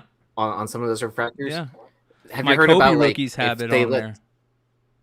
That if you leave it on too long, it starts to oxidize or something like that, and the card starts to turn like that green tint. You don't even have to leave them on. Topps Chrome 96 Topps Chrome refractors are turning green. You don't even have to have that on. But yeah. A lot of people say take them off. A lot of people don't. So, dude, when I open my Discord app, it pauses my YouTube video. Yeah, that's weird. I wonder. I'll try to figure out a way if I could stop that by putting up the show for everybody to watch on Discord, because that's another thing we're going to be doing, you guys. A real quick update for the Bogcast. Tomorrow's Bogcast show will be a return to the Bogcast account on YouTube. We were banned for a couple months, and we're back. So it'll be the first show back on Bogcast YouTube. We're kind of changing up the style of the Bogcast. We're going to be streaming to YouTube for the first about hour and 15 minutes for every show. And then the second hour and 15 minutes will be on Rumble. But if you want to join us in the Discord, you can watch the whole show all on the Discord. But we'll be doing the first half. We'll be done with kids' gloves. We won't talk about anything real political or any of our cannabis reports or anything on YouTube. It'll just be the UFO report and a comedy report and just some fun stuff. And then we'll jump over to Rumble to do the more political stuff and the stuff that we could get kicked off of YouTube for. We'll do on Rumble, and we'll also be able to do the call-ins on Rumble. So that will all be on Rumble. But you could, if you want to just join us in the Discord, the Bogcast Playroom for Discord, you can watch the whole thing or listen to the whole thing on Discord. But yeah, it'll be a lot of fun. So, all right, you guys. I want to get into something very interesting. We've talked about this before. We've kind of brought it up. I love 90s nostalgia and 80s nostalgia, you guys. To me, there's nothing better. It's just, it takes you back, dude. It takes you back to being a kid. And it just reminds you of everything cool, you know, when you're a kid. And one of my biggest memories is back to school, right? And the summers last forever. They feel like they last forever in Arizona because it's so damn hot. And you know, here in Houston, yeah, you get to that point where it's like back to school, and you go get all your back to school supplies and, you know, your new school clothes and stuff. And I always remember how stoked I was getting back to school supplies like as a first and second grader and getting all your cool shit. And who doesn't remember Trapper Keepers? Trapper Keepers were the shit, you guys. They were the coolest thing ever. And you always got a new Trapper Keeper to start the school off. And, you know, everybody looked at your Trapper Keeper and you'd fill it up with your favorite folders. I would always get like sports folders or Garbage Pail Kid folders. It was so much fun. I remember that Lamborghini one. You would get, but I would always get the skateboard ones, the skateboard Trapper Keepers. You know, with like, or the Big Dogs Trapper Keepers. Remember Big Dog? They were just awesome. I think I had like a motocross one. There was a motocross one. Yep. There was a motocross one. So I thought it would be fun to kind of take a look at the Trapper Keeper, you know, the world of Trapper Keeper. So let me go ahead and grab all this stuff here. This is Trapper Keeper, and then you had to have a JanSport backpack with the leather bottom. And then I remember when I got into high school, I'm in freshman year, maybe halfway through freshman year, Trapper Keepers started going out, and everybody wanted the plain 3-prong. I don't know, the older kids or whatever. Yeah, man, that's just great nostalgia. Yeah. So, anyways, Trapper Keepers were just so cool. They started off, and I saw Chad talk about this. They kind of started off in a funny way, and a lot of people don't know like the history of Trapper Keepers and stuff. I mean, like, why would you? You know, I don't think that you would. But basically, there was a guy that he worked for a company called I think Crutchfield, and but before he worked on the Trapper Keeper thing, Crutchfield had an idea, and they did this thing. They started these folders off. They were called Peachies, right? And taken off the word Peachy Keen. And they're these old sports folders, and here's what they look like. You guys can see them. They're all pretty similar. I remember those. Yeah. I remember those. Yeah. And here you go. There were these different colors. And look, you can see they sell for a grip, you know. $80, $120 for the 15 pre-bar code 15-cent price tag Peachy sport folders. And this is what a lot of people grew up on, the Peachy ones. And look at this MTV one right there. But this is the OG ones that everybody remembers. And the guy that came up with Trapper Keepers came up with these first, okay? Well, he then, like, they started doing these, back in the day, they started doing these, what are those sessions called? Like testing sessions, you know, where you would go up and you'd mock up a product, and then you would, like, go to schools. Yeah, and you would, you know, give them to kids, and you would first ask kids, like, what are you looking for in folders and this and that. And so basically product testing or product testing, that's what it is. Yeah. So they mocked up a product, and then they went to schools and they started talking to kids and, you know, saying, you know, test out these Trapper Keepers and tell us what you like. And so they gave them to a bunch of kids, and they kind of focus group testing them, and they had a little piece of paper that said, "Why did you like it?" And, you know, people would say, "Oh, you know, I liked it because of this, or I liked it because of that." Well, one thing that one guy remembers just totally, like, the main reason that made them decide to go with it is the kid said, I like it because I can keep all my shit in it. That's what he wrote on there, right? I like it because I can keep all my shit in it. And here we go. Look at this. So I could keep all my shit, like papers and notes. And the guy said that, like, this was from a 14-year-old named Fred. And as soon as he saw this, he's like, he knew that it was going to work. So in 1978, Trapper Keepers were launched. And they took off, man. It just became a huge thing. Well, that being said, check this shit out. Let's bring this up here. They sell like crazy, you guys. It's unbelievable how much they sell for. Some of these Trapper Keepers. Yeah. You guys are going to be blown away at this shit. Look at this. These are not sold for, but you can see what the prices are on them. People are asking for old school Trapper Keepers. A lot of the big ones are that, what was it? Lisa Frank. Lisa Frank stuff is very collectible for girls and shit, but who cares about that shit? I don't care about that. I remember the Simpsons one. These are the Lisa Frank ones that all the girls had. I remember these. This one I really remember. That was a big one. Here's some Star Wars ones. This is an OG one. 80s Trapper Keeper. Jesus. So be on the look. There's a skateboard one. I totally remember that one. Animaniacs. That was an old school one I remember. I totally remember that one. But let's look at, I haven't looked at the sold prices. I want to see if we can see like which are the ones that sell for the most.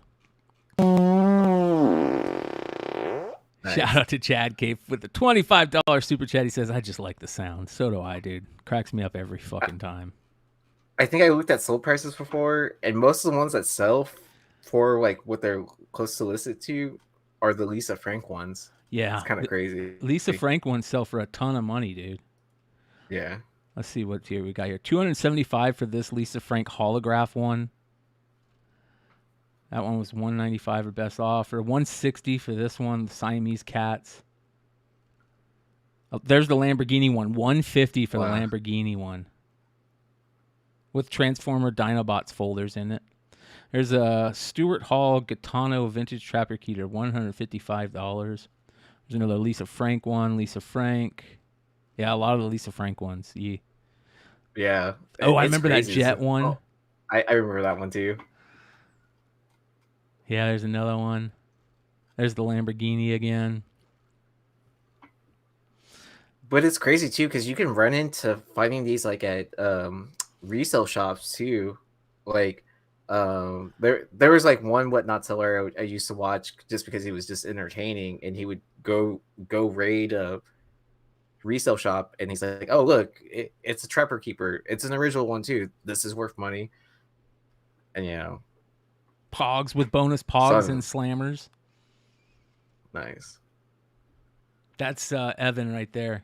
He's an archaeology dude, and that's an archaeology Trapper Keeper. There you go, Evan. You need that, bro. Yeah. There's an OG, just a red one. So be on the lookout for, man. I'm telling you, nostalgia is the key. Whatever we loved as kids sells for a grip of money. It's just what it is. There's look at R2D2. That's from 2014.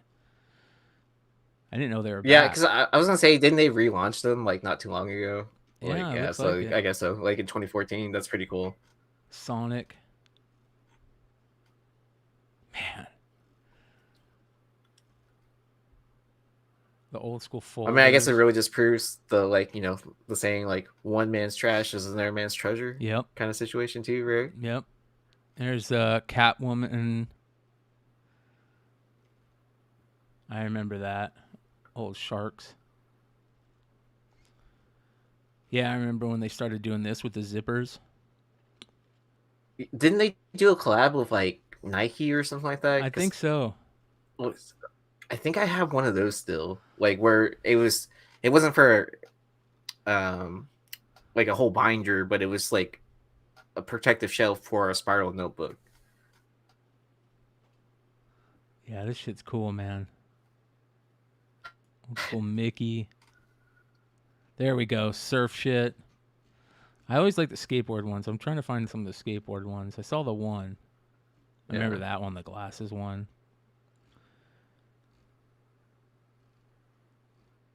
There we go. Chad, I'll start lifting at my leg. I totally remember this one, the football one.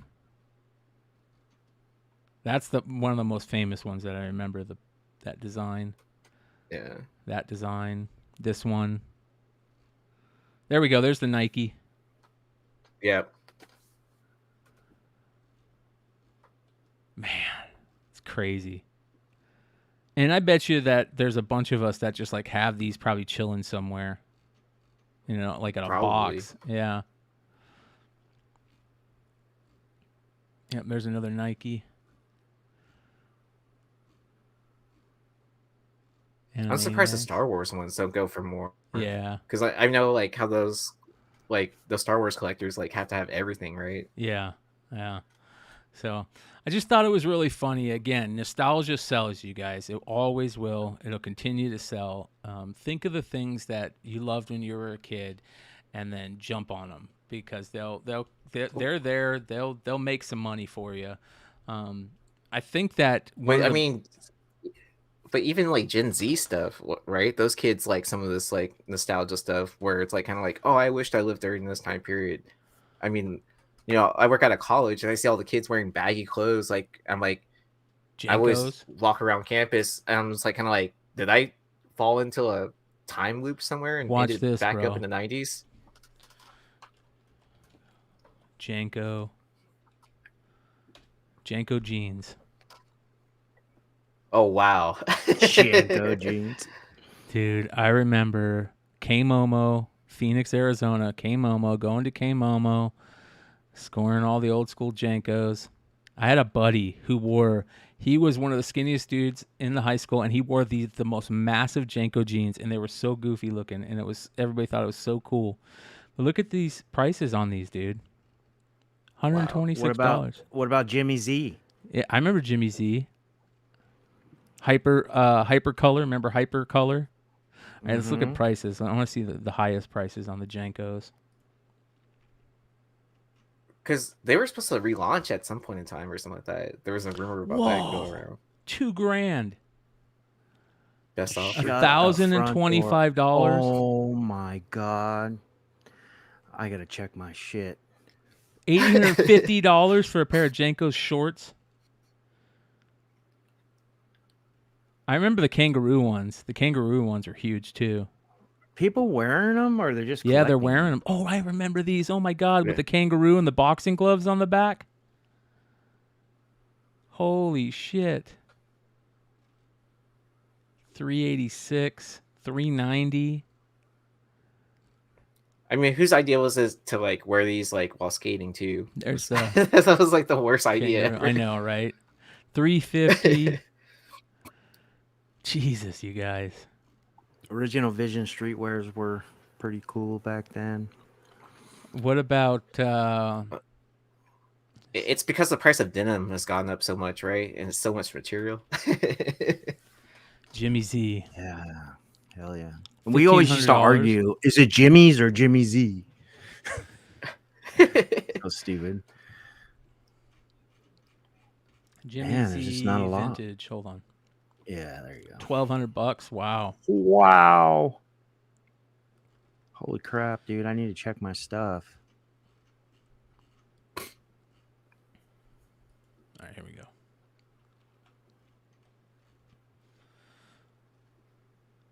$275 for that shirt.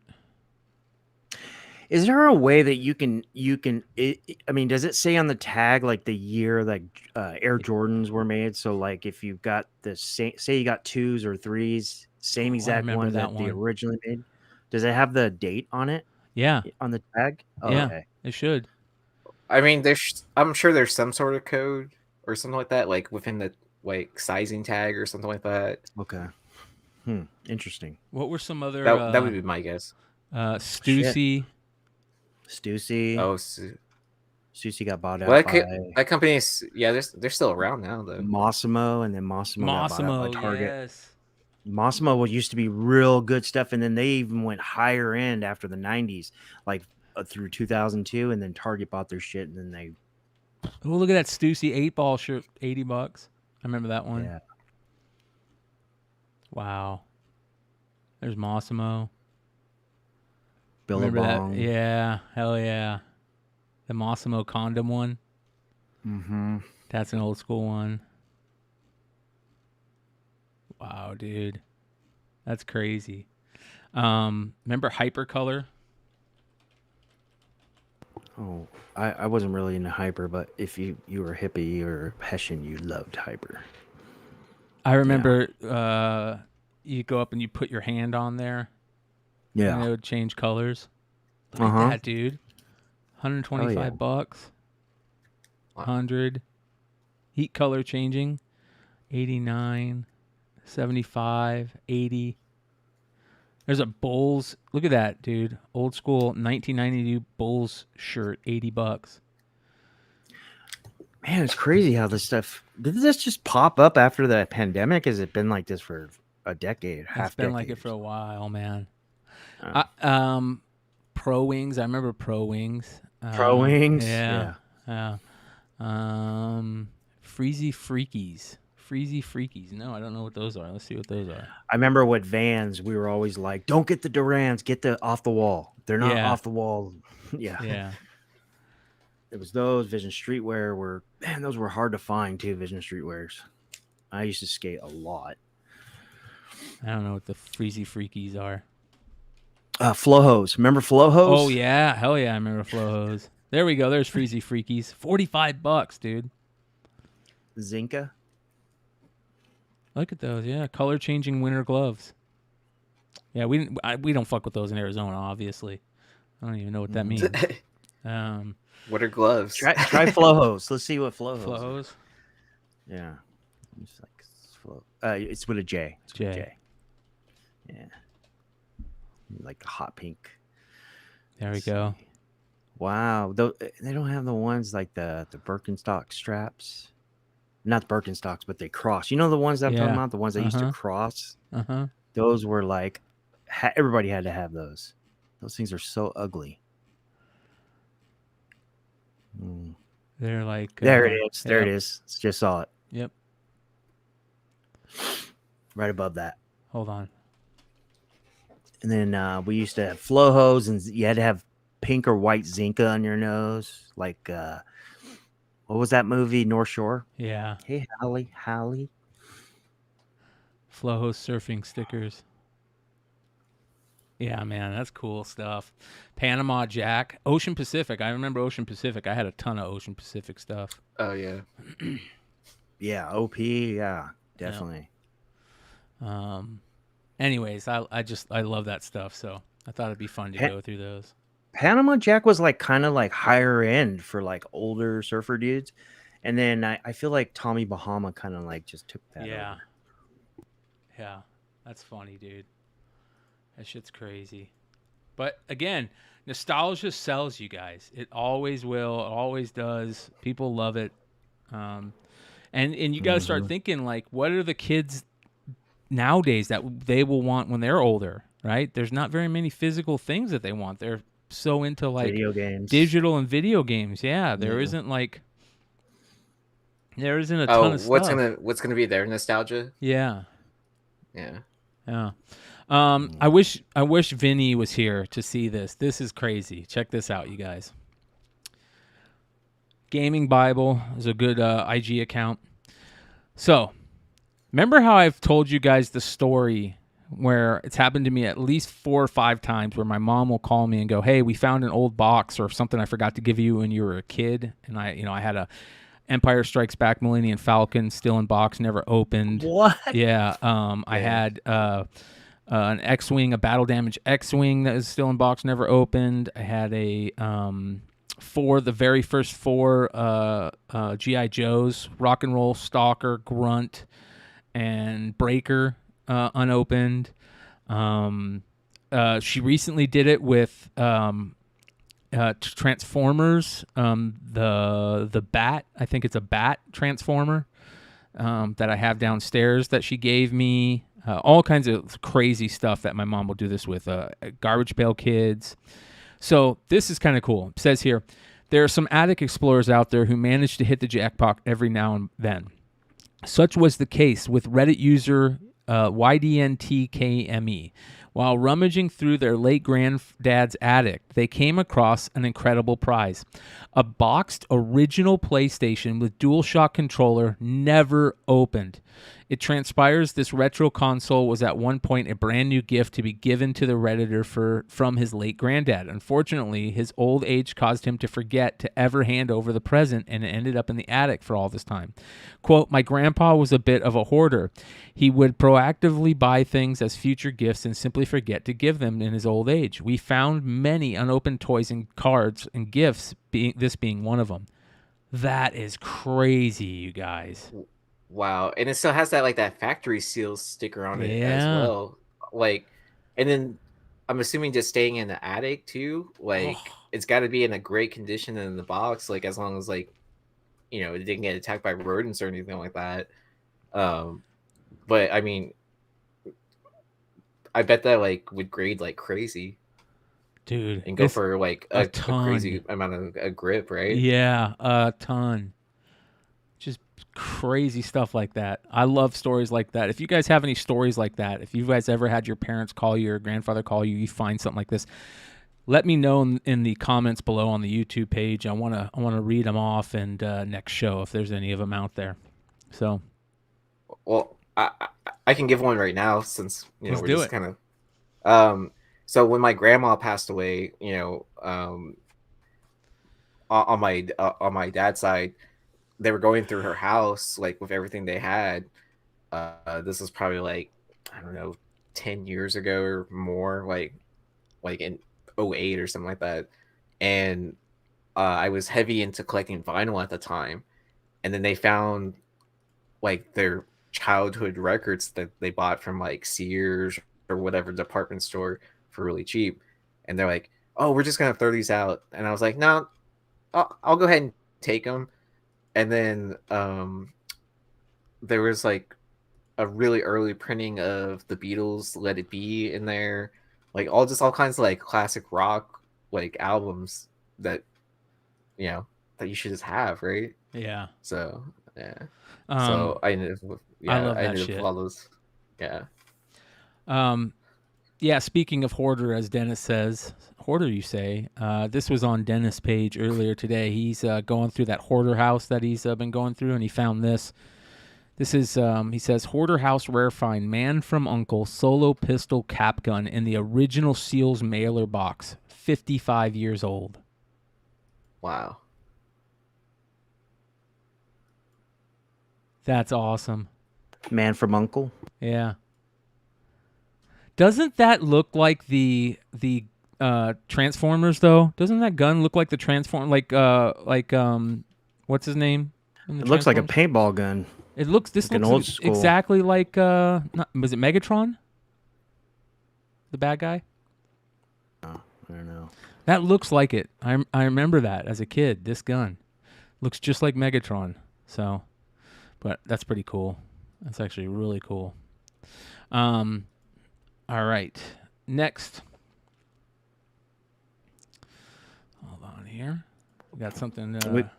We have some comic stuff too. Yeah. All right. Hold on here. I got this. Let me find it right here. Okay. So you guys know I love collecting niches. I love collecting alien covers, UFO covers, skull covers, you know, anything to do with cannabis or counterculture. There's people that collect, you know, bondage covers. They collect frame covers. They collect infinity covers. They collect, you know, eyeball covers. Bubblegum covers. Bubblegum covers. Shout out to Long Short. Yeah. Here is a new collecting niche that I've never thought of. Shout out to Coping Mechanisms on IG for this one. How about covers of Batman or holding Robin because Robin's dead. Look at all these. Oh, wow. I mean, there's tons of them. Yeah. I never thought of this niche before. Nova J says, I love collecting glow-in-the-dark covers. That's another really good one. I mean, when I first got back into collecting, like, I noticed a lot of people were collecting first appearances of, whoever. I started collecting death of characters. Like, that was always a lot of fun. That was big in the 90s and early 2000s. That was pretty popular. Yeah. So this is a new one to me that I never thought of. That is a great idea. That's a great collecting niche right there. So be on the lookout for that. I thought that was pretty cool. I mean, because there's tons of homages of that too, right? Like it's a new, because what is it? The Infinite Crisis, right? Yeah. With Supergirl. Yep. How about this, you guys? So my favorite Legos were the space Legos, right? And check this out. From our boys at CAS Grading. Old school 1988 Legoland Space System XT5 and Droid. I remember this like yesterday. So crazy. My favorite space Legos were the Blacktron set. They had this one where it was like a small size ship and it had like an escape pod that you would pull apart and it would fly off on its own and these little things would pop out. And then it had a Snake Eyes style like visor that would pop down. And I would take out the head and I'd put in just a black block so it looked like it had no head in there. Oh, it was so cool. Huh. And then as kids, the Lego hands would pop out and we would take a piece of elastic from our socks and we would tie it on the arm. We'd pop off the arm, tie it on the arm, run it through the arm, and then tie it to the little hand piece. So then you could like have the hand fly out and he'd be hanging from his hand, like he was like a robot. We would do so much cool shit with these things. They were so cool. But I just thought CAS Grading is one of my favorite all-time, IG places. I'm doing my best to get the guys on the show to talk about this stuff, especially their social media team that does such a good job with everything. To me, for Legos, the coolest thing about Legos was the box, because I would never open one and try to put one together because my ADD would be all over the floor. So yeah. After they changed the sizes from the big one-year-old blocks, I was just like, I never really got into Legos. I just don't have the attention. Well, speaking of CAS Grading, if you guys remember a few months ago, Doc Joe and Trey came upon some vintage Star Wars figures and they ended up sending them off to grading. Well, Doc Joe got them back. So here we go, fresh from CAS Grading. Here are his figures. He said, all came back as CAS 75s, except for the Vader, which came back a CAS 80. Let me show you the Vader here. Wow. The Vader, yeah. They look so good in those cases, man. Do you get hit for the price tag or no? I don't think so. I think the price tag is like wanted by most people.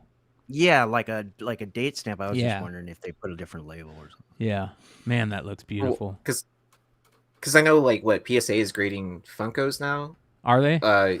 Yeah. So you'll get a ding on price stickers when they grade through them.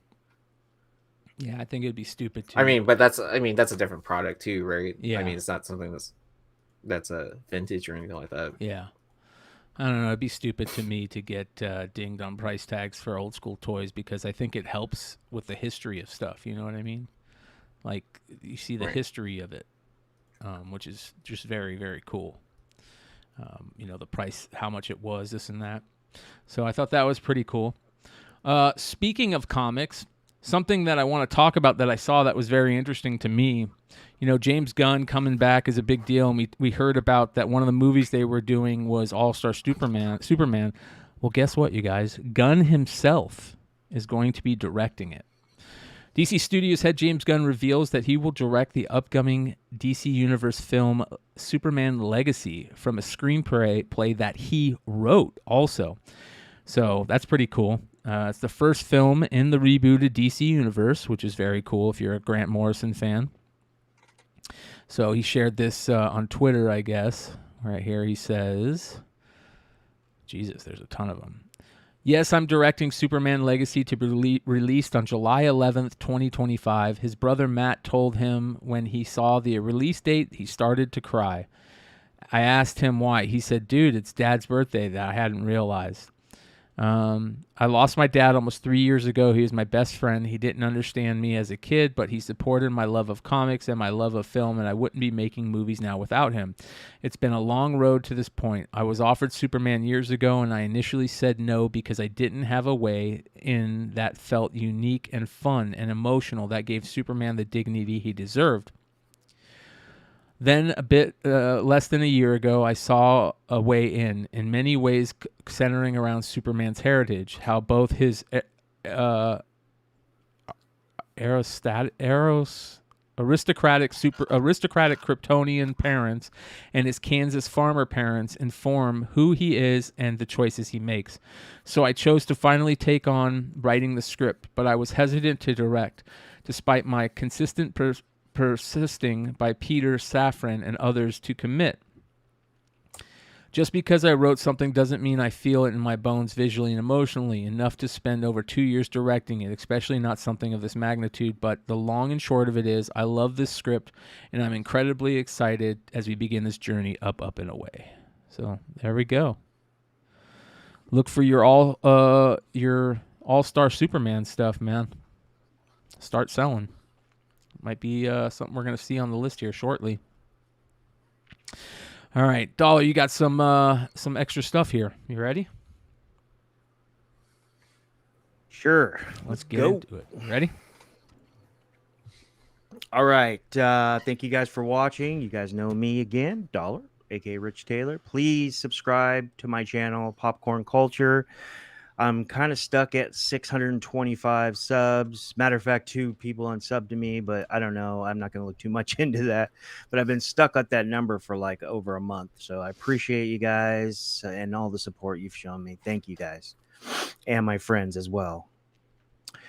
Okay, so this was the cover of the week, in my opinion. I think it's going to be on Ben's list, but I don't know. We don't know until actually the show right before like literally a minute before the show. So but I didn't like the green. That was the art that was going around, but this is what it looks like in hand. So this is your Lazarus Planet Revenge of the Gods #1 foil, 1 in 50 by Daniel Sampere. In my opinion, is the cover of the week. Came back beautifully with gold. Shows off his negative space work.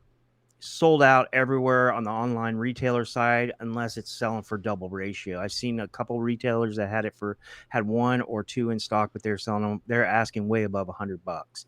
I did see about 3 sales online, and 3 or 4 sales online. 3 were pre-FOC, so $49.99 to $79.99, which is kind of common for pre-FOC ratios. But then I saw a sale today for $150 on release date. Limited availability, because it's just not a lot of people, even for a #1 issue, just not a lot of people, a lot of retailers ordering the Lazarus Planet Revenge of the Gods and expecting a beautiful Wonder Woman cover like this. So selling for just around ratio, but I think could explode over the weekend. Will explode over the weekend. Here is a sneaky one that snuck up on us, guys. When you know, what do I always say? Read the tea leaves. Well, Secret Invasion #5. I don't think there's any variants. You guys probably know Fantastic Four 18 is your first Super Scroll. Well, this was one that flew under the radar, and last issue on a, what do they call those, miniseries? 5-issue miniseries. So a lot of you guys have the niche. I know Bryan and I both like collecting and investing in last issues, but here we have the new Super Scroll appearance, and there's a new Super Scroll and possible small print run. Like I said, long last issue, and the miniseries. It's no variants. Not a lot of people ordering this, and like I said, read the tea leaves. MCU spec and future ? Marvel comic book character marketing. I always say the 10-year rule.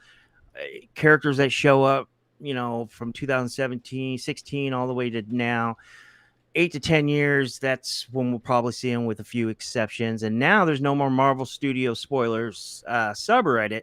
So people are going to have to take different avenues of speculating for adaptation, MCU adaptation speculation. I think this is a good start.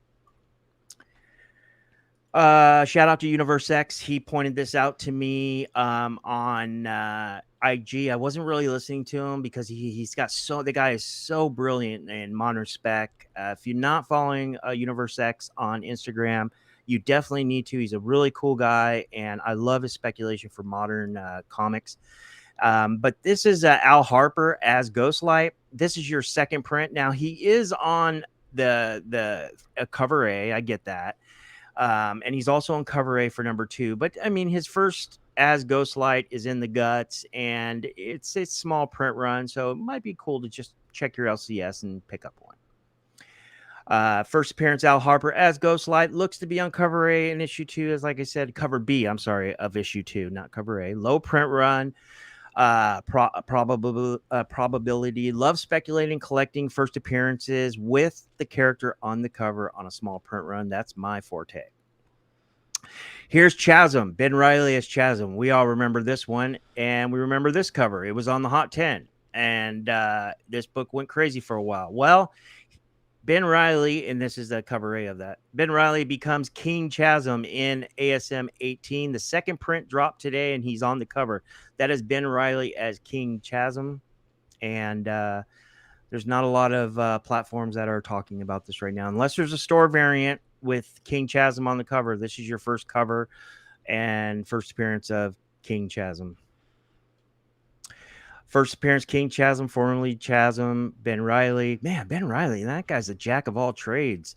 He's been so many things. Second printing looks to have King Chasm on cover. Like I said, much less availability than the first printing, of course, because ASM's a huge title that retailers order. But second print, this one is sneaking under the radar.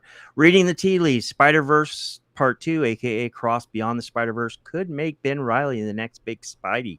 Been hearing rumors and reading these outlets, and a lot of people are talking about it. A lot of heat is coming up. You're seeing action figures, you're seeing a lot of shirts and merch swag with him on it. I think they're pumping this character, and like I say, read the tea leaves. I know I'm repeating myself, but a lot of times when we see adaptations in Marvel Comics, in the modern comics, there's usually clues in there what's going to happen in the near future. So just be aware. All right. This is Star Wars, The High Republic, The Blade. This is issue number 2. This is your first appearance of General Voss, and it is in cameo, but this should be her first cover appearance. Him or her. I'm not sure if it's a his or her, but should be the first cover appearance. There's not many platforms, I don't think, any talking about this. First appearance of General Voss in cameo. First cover appearance, excluding store variants. Most Star Wars title and issue numbers are heavily ordered, but this second printing flew under the radar for me as well. Low print run is probable. That's a cool one. I like the cover too. Interior art. Joe, this is for next week. These are some books that just for next week, I just want you to be aware of that. A lot of online retailers either are one per or sold out. But Joe Fixit number 3, this is the open to order gifts cover. It drops next week. Sold out on multiple online retailer level or one per. Low print run is possible with number 3 issue for Joe Fixit. Hashtag come on, man. There's nobody ordering Joe Fixit, right? And I think this is sick cover art. I'm surprised this was not an incentive. They could have took the Joe Fixit off and made it a version, and they probably would have got more sales, Marvel Comics or Diamond or Penguin Random House. That's just my opinion. I love that cover. I love Gist. This is Carnage Volume 3, number 11. This is the Marco Matrazo variant. This is also open to order. I know we are super symbiote burnout. I know I am, but this is one I'm definitely picking up. Open to order. Many online retailers that are already pumping next week's books sold out or one per. Not all, but some. This is Red Goblin number 1. This is the 1 in 25 for the second print. Like I said, symbiote burnout, but I like this cover. This is the best image I could find. Sold out everywhere. I can't find it. And it's probably going to be a small print run. At least it's not black and white second print. Yeah. Right? yeah. This is interesting. I went ahead and I read all the Spider-Man Lost Hunts, but to me, this looks like a mashup between Spider-Man, Peter Parker, Kraven the Hunter, and Chasm. That's what it looks like to me, right? But I didn't see anything, so I don't know if this is a new version, and if it's not, I apologize. But regardless, it's a dope-ass cover. There's no variants, and I believe this is the last issue. Is this a new Spider-Man version? Question mark. I'm not sure, but I've never seen him with two machetes like that, looking all like Kraven-ish. So. They had that ninja Spider-Man or whatever. Be right back. Oh, the vampire one. Yeah, where he had a cover similar to like that, where he was standing on the end of a column, and then it was like he was holding like two. Yeah, I remember sword. that. But yeah. I didn't see him with the silver kind of looks like armor kind of. Yeah, I mean that's probably like a new suit though, right? Yeah, it looks like a new suit. So just be aware. I mean, these are books that you can definitely pick up when you go to your shop on next Wednesday. But cool books. And then you also don't have to worry about being murdered by like tons of new Spider-Verse characters, right? Right. Because they're ending that. They're no longer going to be doing a Spider-Verse series within comics for now. Dawn of DC Superman #2 releases next week. We talked about this on the FOC segment on MCM a couple weeks ago. First appearance of Marilyn Moonlight in full. You also get a first full graft, and then you get a second cameo, Dr. Farm. This is the ugly ass design variant. Ugh, can't stand it. But this one, I don't understand what the thinking of not making this an incentive, but they made this one a cardstock variant, and just like a B cover. Yeah, I think it's like a B or C, something like that. It's just $1 more than the cover A. Wow, and I bet it'll just have like the minimal trade somewhere, like within the image. Yeah, there's not. There's just this cover. So, oh yeah, within the image, I see what you're saying. Yeah. Like it'll have like the cardstock on the right with a little barcode. Yeah. Yeah, or like the title like in the top right corner, or like sideways somewhere or whatever. This is the foil. I believe it's a foil 1 in 50 or 1 in 100. I can't remember which one it is, but this is the highest ratio incentive for this book, and she's on the front as well. But it's just cover A, and they just removed the trade and stuff, and they're asking a premium for this. I think that's so stupid. They should have used this. And oh man, these people, I need to talk to them. No, kidding. But yeah, give that the foil treatment too, right? Or just like the white parts or something like that. Like that would really pop. I put this on here because Bryan, I knew Bryan was going to talk about. I didn't talk to Bryan before the show, but I had a feeling he was going to talk about the James Gunn announcement. So I'm glad he did. That's why I put this. Superman specs heating up. Did you talk about the Lost one, the foil one that they put out, the 1 in 50 for Superman, the Lost #1? No, I didn't. Check out that one, you guys. That's another cool foil cover that came out this week. It's not as good as the back cover of the BTC gold one, but that because they put it on the back, it has to be the biggest mistake of the year by a comic book retailer. Yeah. Okay. I got to check that out. These are for next week.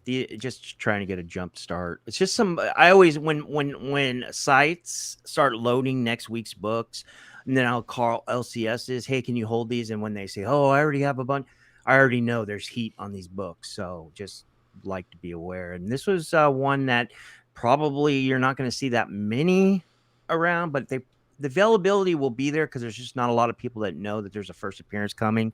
First appearance of Scoundrel was supposed to be a villain, according to solicits, but an article on CBR I just read, it's supposed to be they have plans for this character. I'm not sure. The character's not on the cover. It's a Bartel cover. Can't go wrong with that. Can't go wrong with that 8-pack right there.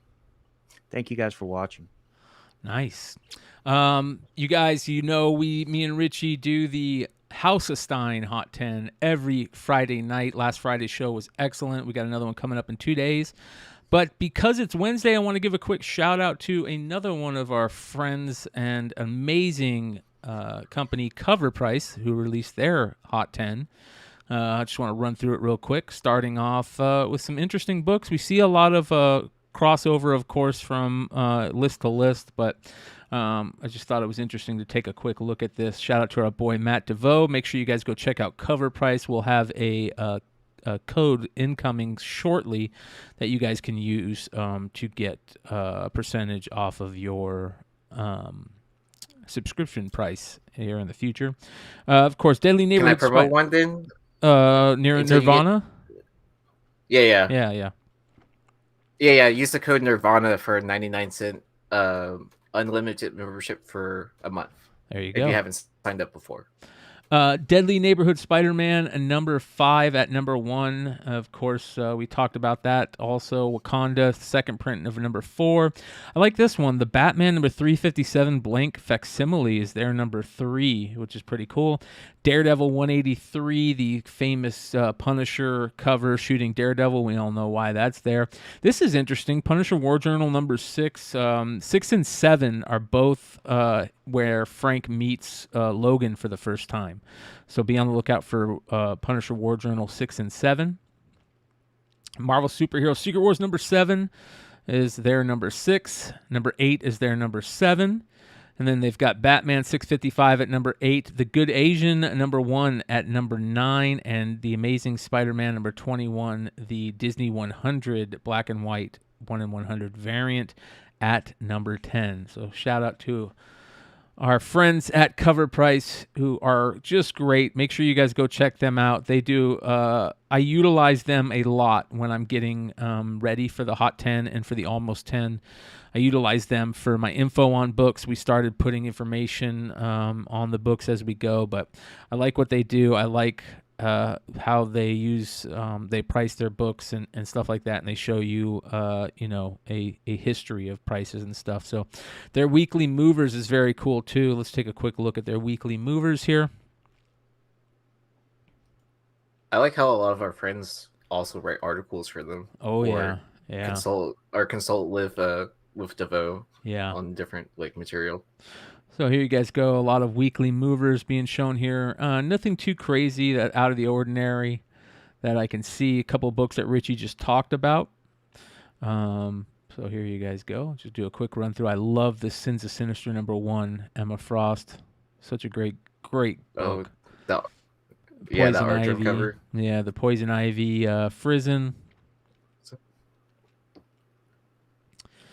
There you guys go. Here's the weekly movers. Be on the lookout for these books.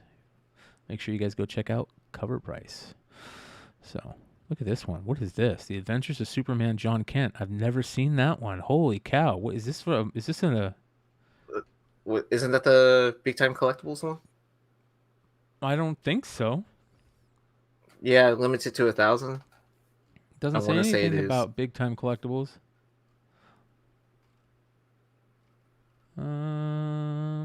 Let me see here. Is it just a variant? Electric Blue, limited to 1,000. Yeah, when it says it's limited to 1,000, that's what made me think it might be BTC's cover. Let's take a look here. Let's go back. Let's just do this. If it's BTC, I'm going to be bummed because I really like that.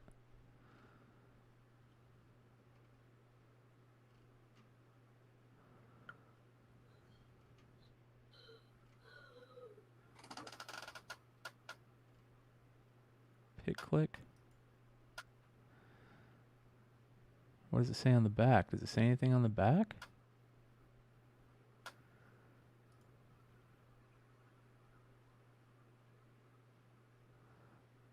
Yeah, I don't see anything. Chat, is it Big Time Collectibles? Let me know. What do you guys think?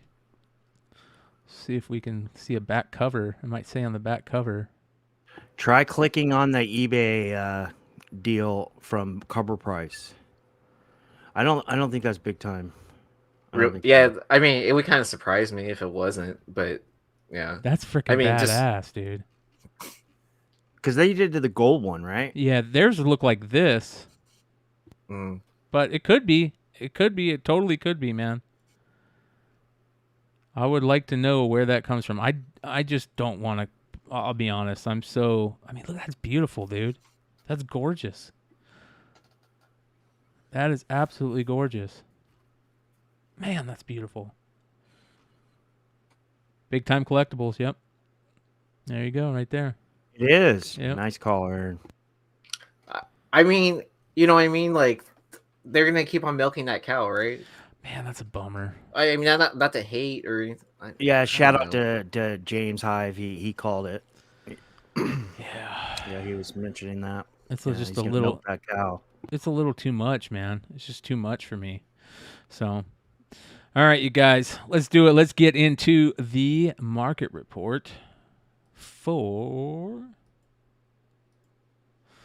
March 15th, 2023. Starting off with some interesting stuff this week. Let's get into it. All right, here we go. What is that? Huh? Why is it doing that? Look at that. That's weird. Huh? Why is it in the upper corner? See, that's on the upper corner like that? Yeah. It's like a OBS thing. I don't know. That is weird. Hold on here, you guys. We're going to have to figure this out.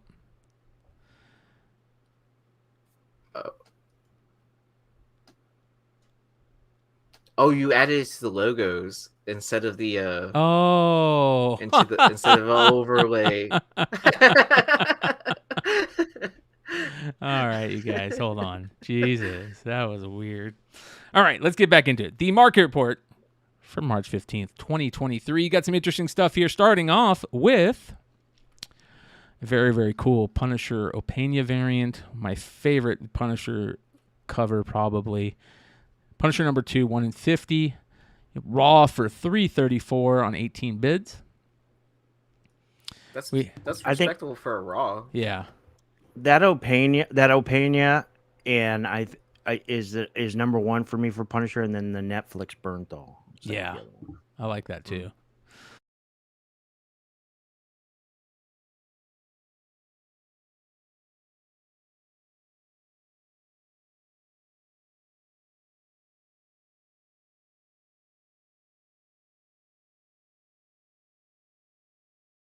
All right, we're back.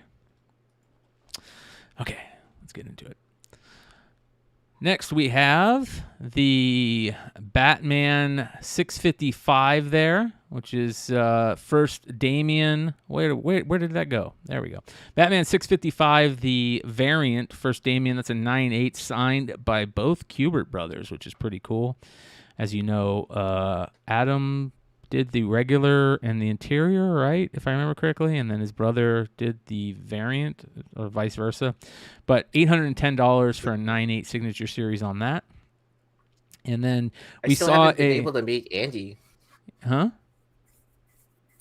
Andy Kubert. Yeah. I've met Adam before, but I've never met Andy before. They're usually at the same cons, which is cool. Bozeman, we saw another Bozeman signature series go that had the gold Bozeman with the gold Stan Lee on a different book, I think, but it looks good with the gold. So I love how Bozeman does the 42 on his autograph. It's so cool. So is that a raw copy though? Yeah, raw. $600. Wow. Somebody got lucky, I think.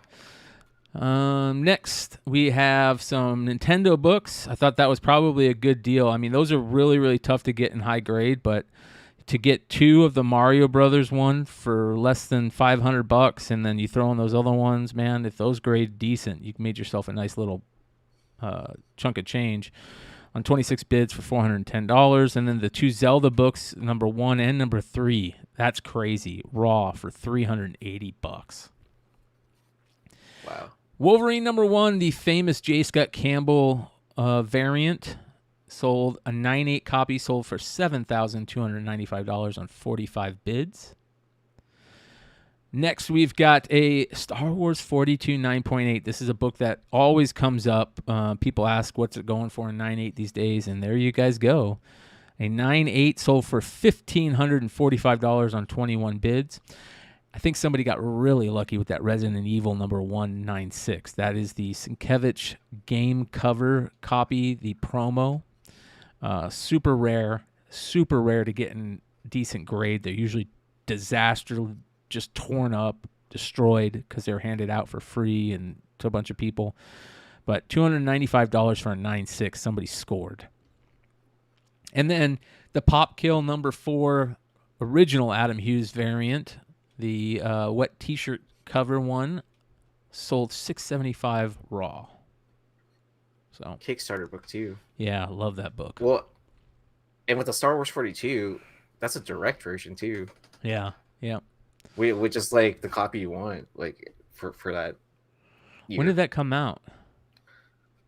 81 or 80? Yeah, 81, I think. Yeah, it'd be like 81. It'd be like later in the series. Yeah. All right, next. Love that Sandman Universe Nightmare Country number 1, the 1 in 100 Frizen variant, and it's got a Frizen signature on it. Just looks beautiful. $510 for a Signature Series 9.8. And then signature. Yeah. How about this? A CGC 10, you guys, on a Michael Turner variant. Wolverine Origins number 1. Beautiful. A 10. $787. So I'm really interested to get Nelson back on the show because I really want to ask him, like, what are the parameters of getting anything above 9.8? Like, I'm really interested to know that. Next, we have the Scarlett Johansson photo cover of Black Widow number 1, a 9.8. Fortunately, it's signed by Stan Lee, which is a bummer, but still sold for $2,286 on 9 bids. I kind of like the stick placement. Yeah.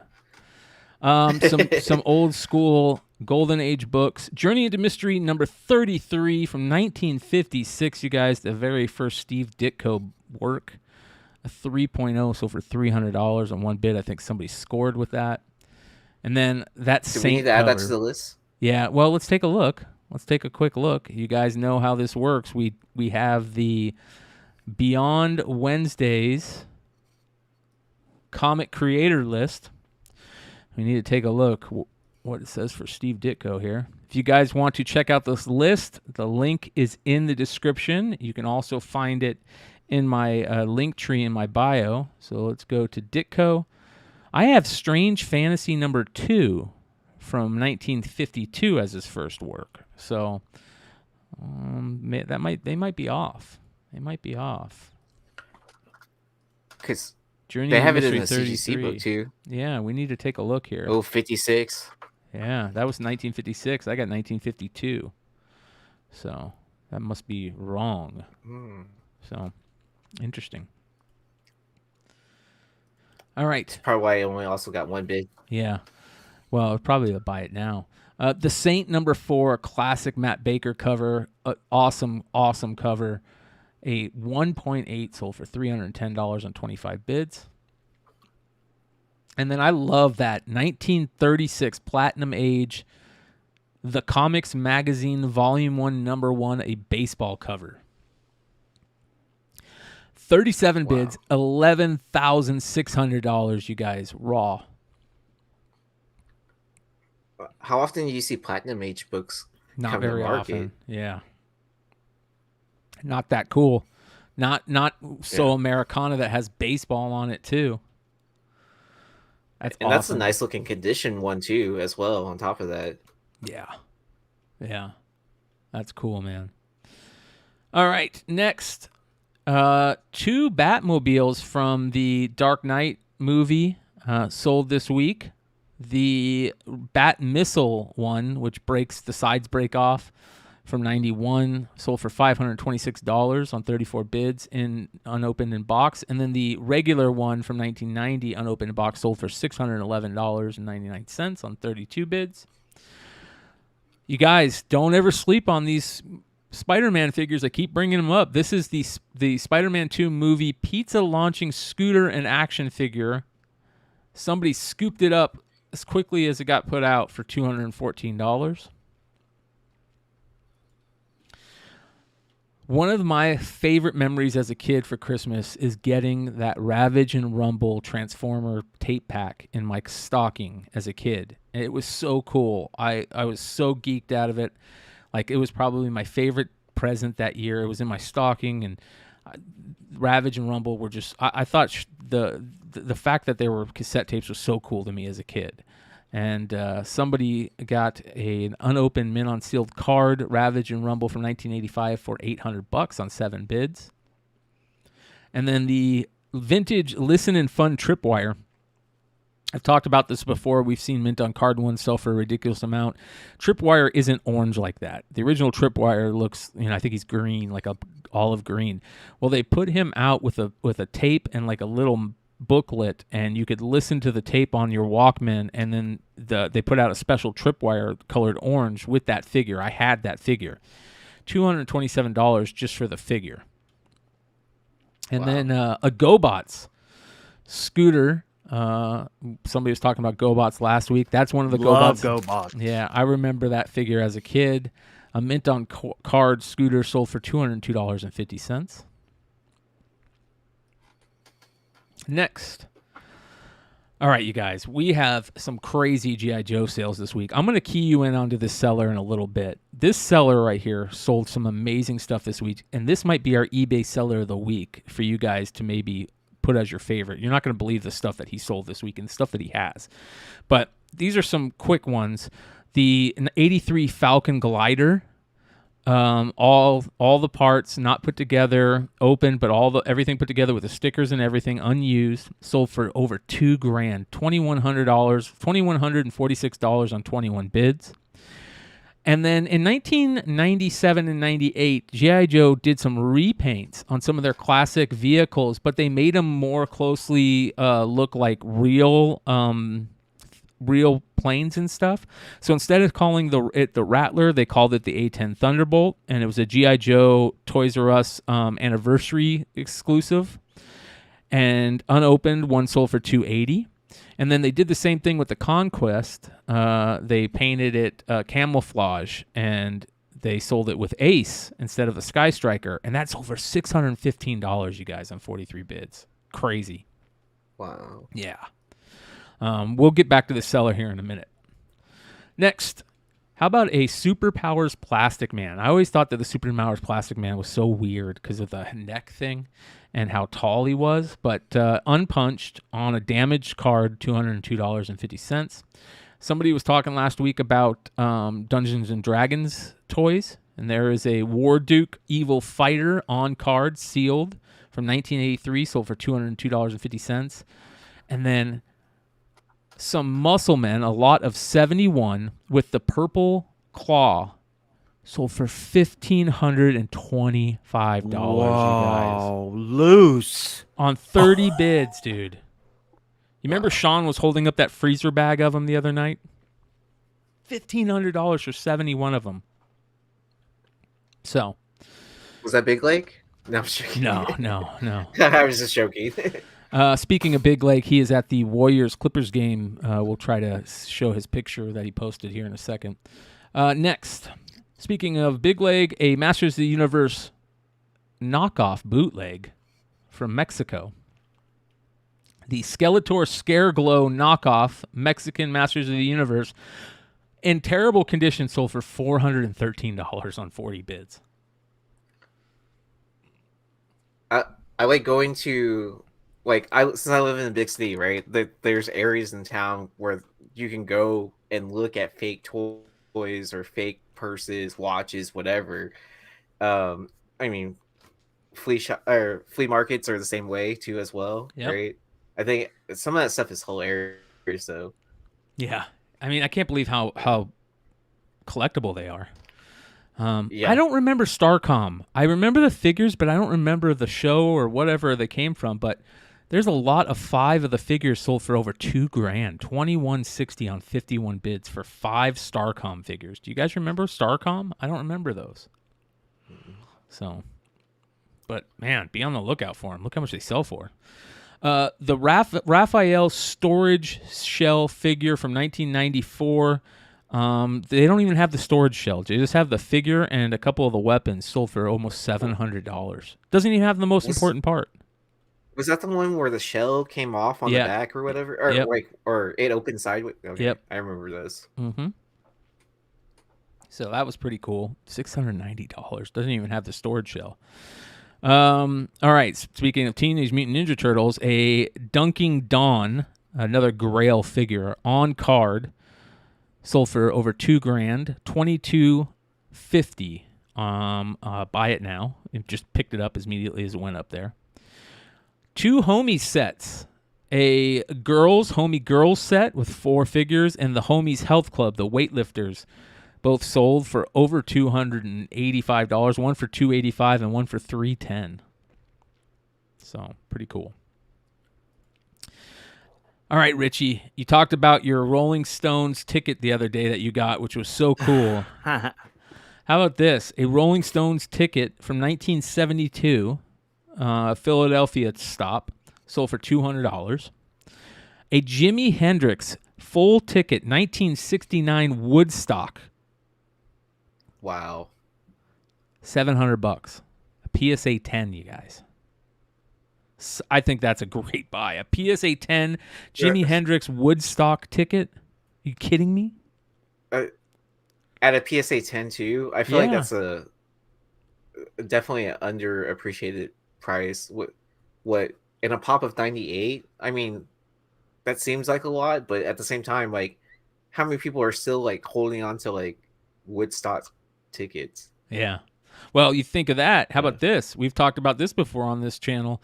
The Michael Jackson tickets, but this is a specific one. This is the Jacksons tour, where Eddie Van Halen came up on stage at this show and played Beat It with Michael Jackson. Sold for $725. That's crazy, dude. Wow. That's historical right there. Yeah. Next, I love that Smiths poster, and sold for almost $630 from 1987. Original Smiths poster with Elvis on it. Shoplifters of the World Unite, one of my favorite all-time Smiths songs, and that's a cool piece of memorabilia. It's a huge poster, dude. It's like Subway size, so that's a big deal. And then the very first and second MTV Video Music Award tickets and invites sold for $600. I think that's a great deal. Get those things graded. Holy shit. Yeah. And then another signed Nevermind CD signed by Kurt, Chris, and Dave Grohl. Really good Chris Novoselic interview that me and Keith talked about on last week's Bogcast. If you get a chance, go check it out on Rumble. But this CD booklet and the CD sold for $202. I feel like that's a pretty good buy. Next, some great old school punk flyers. A Misfits concert poster from 1983 sold for $1,275 on 25 bids. A Dead Kennedys punk poster flyer from Trenton City Gardens sold for $170. And then a punk rock flyer from Pushhead, Bryan Schrader, Circle Jerks, Bad Brains, and Wasted Youth sold for $350. Wow. Right? That's pretty good cool lineup shit. too. Yeah, dude. To me, that's the type of shit that's just super, super cool. All right, next. And if you ever get a chance, see Circle Jerks. Keith Morris still has it in him. All right. Let me do this. All right, check this out, dude. Incredible 2-page letter from 1965 written by George Harrison. Sold for $8,000. Look at this.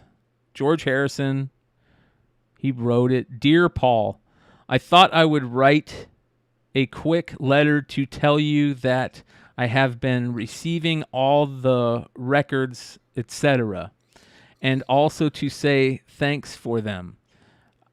This is to Paul McCartney, you guys. That's crazy, man. Let's see here. I received the Otis Redding album this morning, and it's a knockout. And I am playing the Choker Campbell album this morning.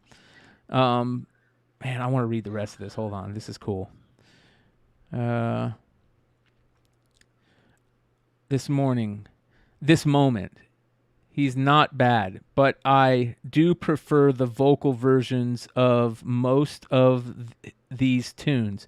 I will be seeing Ringo later today, so I will give him the Flowers on the Wall record.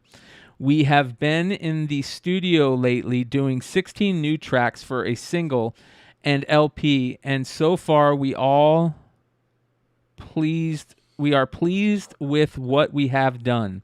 The overall sound is much better, and I will send them to you as soon as I get copies. How cool is this, you guys? This is a letter from George Harrison to Paul McCartney.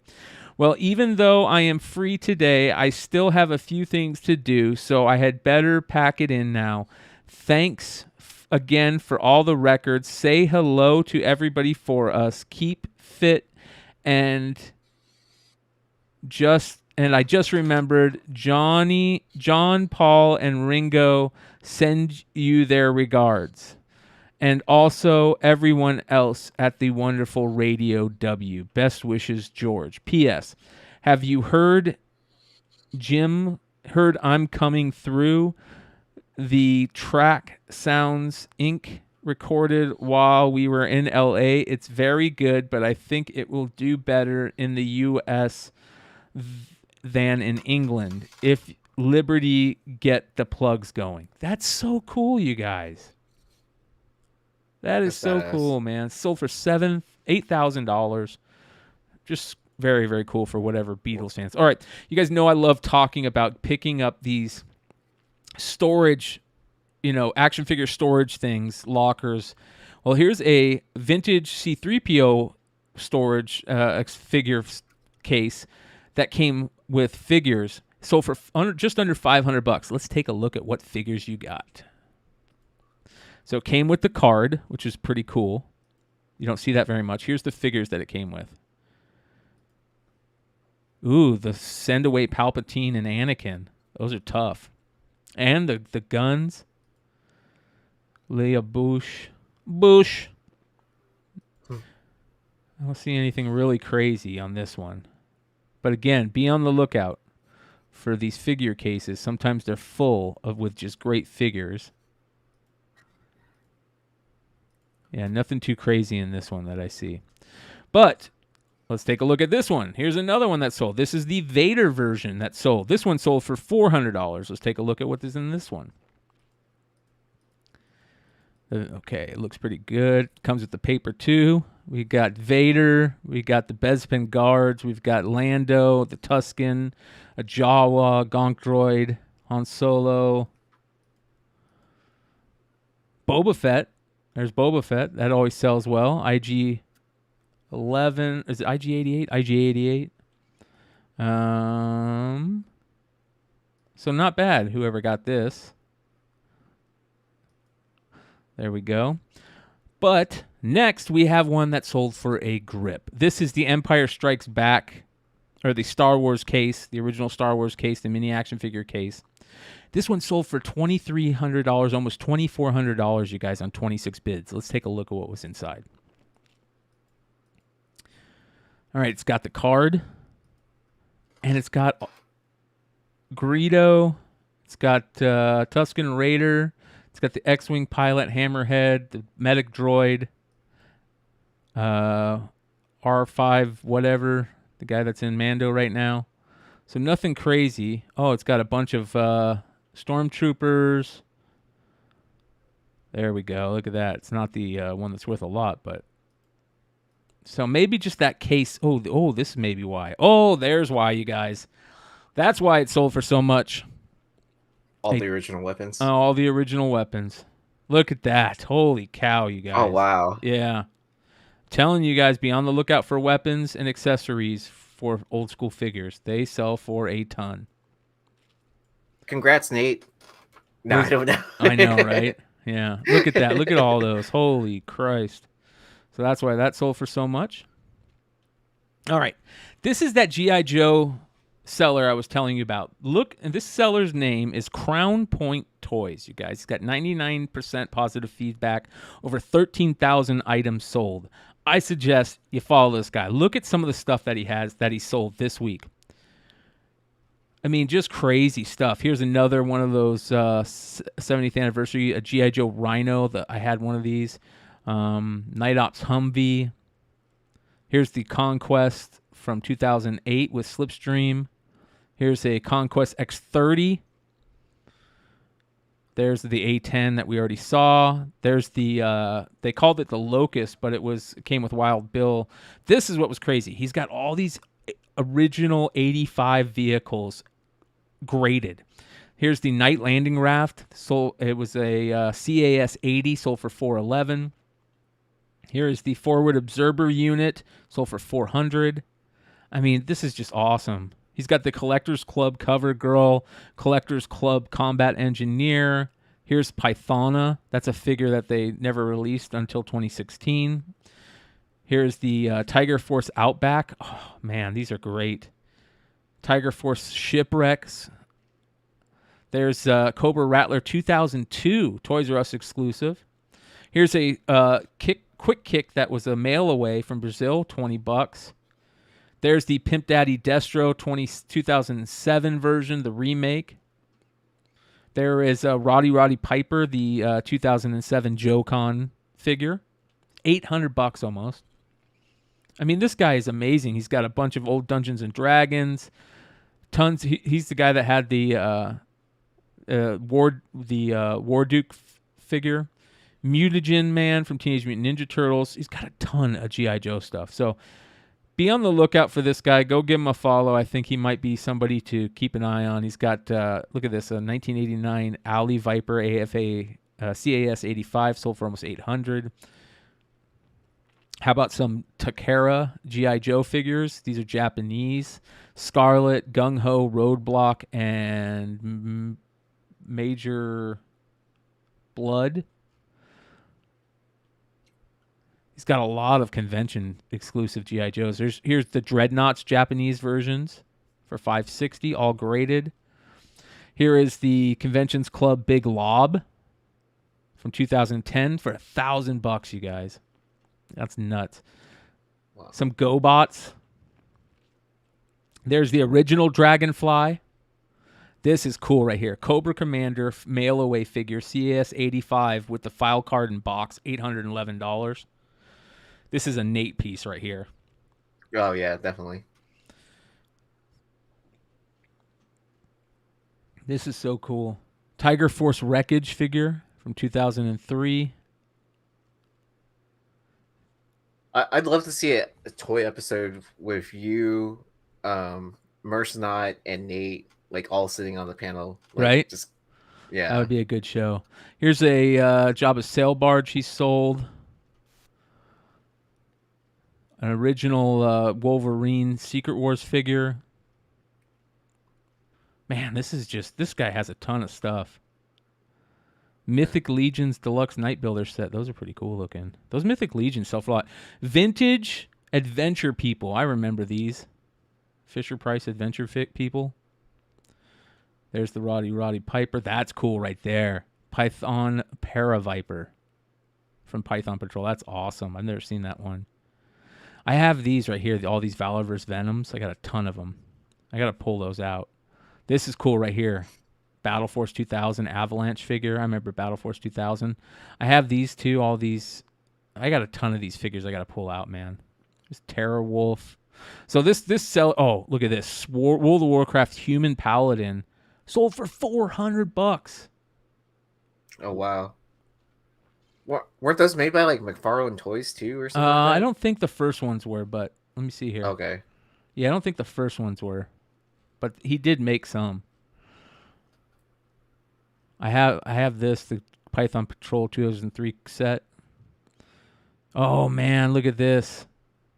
This is the second version of the Water Moccasin with Copperhead. This was such a cool thing when I was a kid.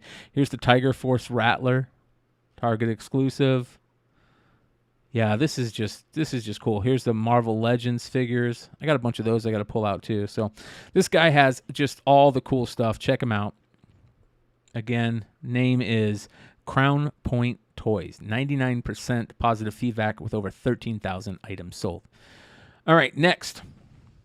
How about a Breaking Bad #1, All Bad Things, CGC 9.6. There's only 500 of these. I've never seen this. It's signed by everybody.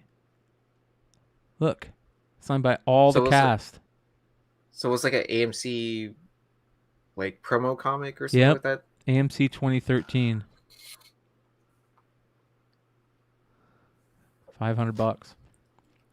Here's That's another badass, though. cast To get sign. the full cast assigned. Yeah, here's another cast sign book. This is CGC Signature Series cast sign Twilight #1 comic book magazine. Look at this, dude. It's got all the greats, and it's signed in gold.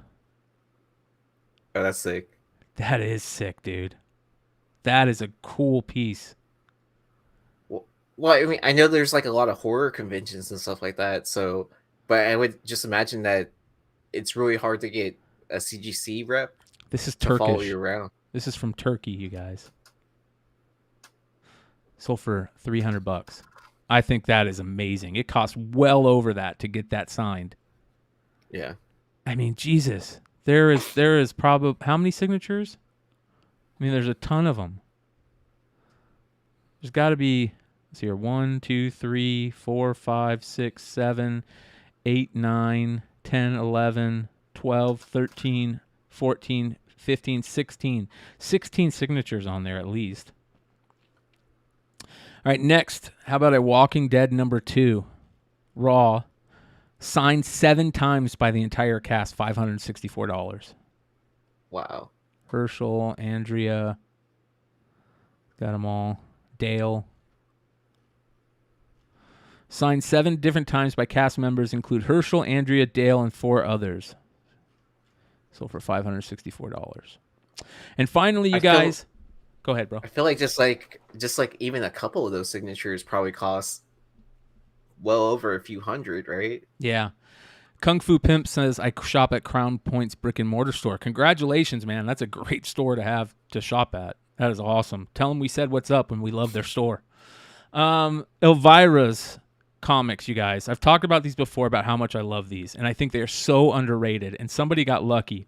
High-grade raw copies of 1 through 11 sold for $331. And you guys, these covers are some of the best comic book covers of all time. Let me show you. Start off with that one right there. Brian Boland. Beautiful. Issue #1. This is #2.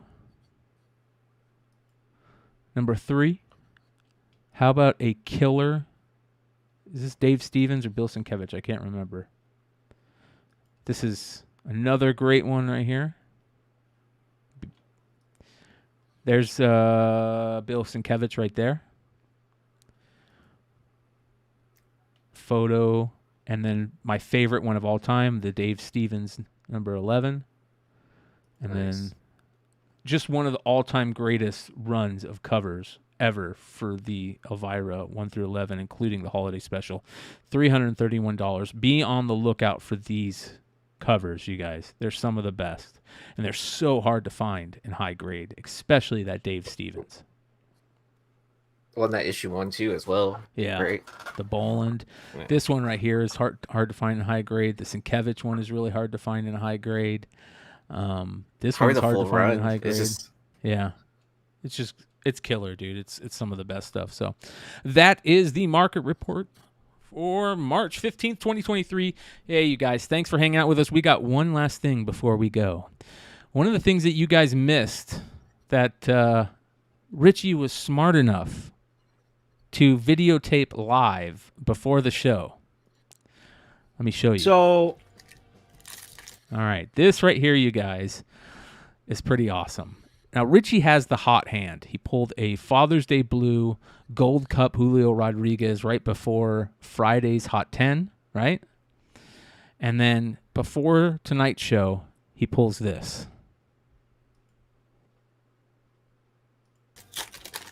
Supposedly, Dalvin Cook is not going to be re-signed or extended or whatever, but they did re-sign Madison right away.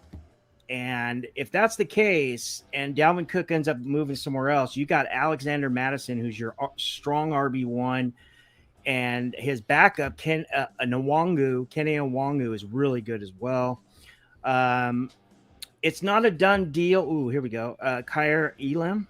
It's not a done deal. Here's our first. Oh, we got a downtown. We got a downtown, mother. Holy crap. Holy crap. Please be a downtown. I think this is a downtown, guys. Oh! Whoa! What the hell? Oh my god! Oh my god! We pulled an Aiden Hutch. So there we go, brother. I was shaking. Like I saw that hollow and I was like, it can't be. At first, I was like, my first thought was Panini Chronicles this year. And they had these like kind of weird like retail exclusives that had this hollow, and I was like, okay, I think they're gonna do that. But I remember the only downtown I hit, the John Morant downtown, it was a Prism, so it was the thicker cards. It had that shiny right there, and that's when I thought, oh my god, but it can't be because it's not upside down. I thought for sure it would be upside down, backwards, and it wasn't. And that's why I was second guessing myself when I was doing the slow burn, and then fuck, dude. And he's like my favorite. He's my favorite, not only favorite young defensive player, but I've been saying this since he got drafted. I was like, oh, Chase Young and this guy is going to literally take over the NFC in defense. So yeah, it's pretty cool. Nice, congrats. That's sick, bro. Hold on, I want to watch your face again. Right, you have a face cam there too. Let's watch his face. Great reaction. Supposedly, Dalvin Cook is not going to be re-signed or extended or whatever. Oh my god! But they did re-sign Madison right away. And if it's that's like the 400 case, to 500, Dalvin anyway. Cook ends up moving somewhere else, you got Alexander Madison, who's your strong RB1, and his backup Kenny Nwangu is really good as well. It's not a done deal. I was talking about fantasy football. Elam. It's not a done deal. Here's our first. Oh, we got a downtown. We got a downtown, mother. Holy crap. Holy crap. Please. I wasn't be a sure. Downtown. But I think was this sure. Is a It was kind of downtown, weird. guys. Oh! Whoa! What the hell? Oh my god. And my dad, he went to Target and he bought the one blaster box, and he's like, when he come in the house, he's like, do you want anything from Target? Usually when he says that, I always ask for baseball cards.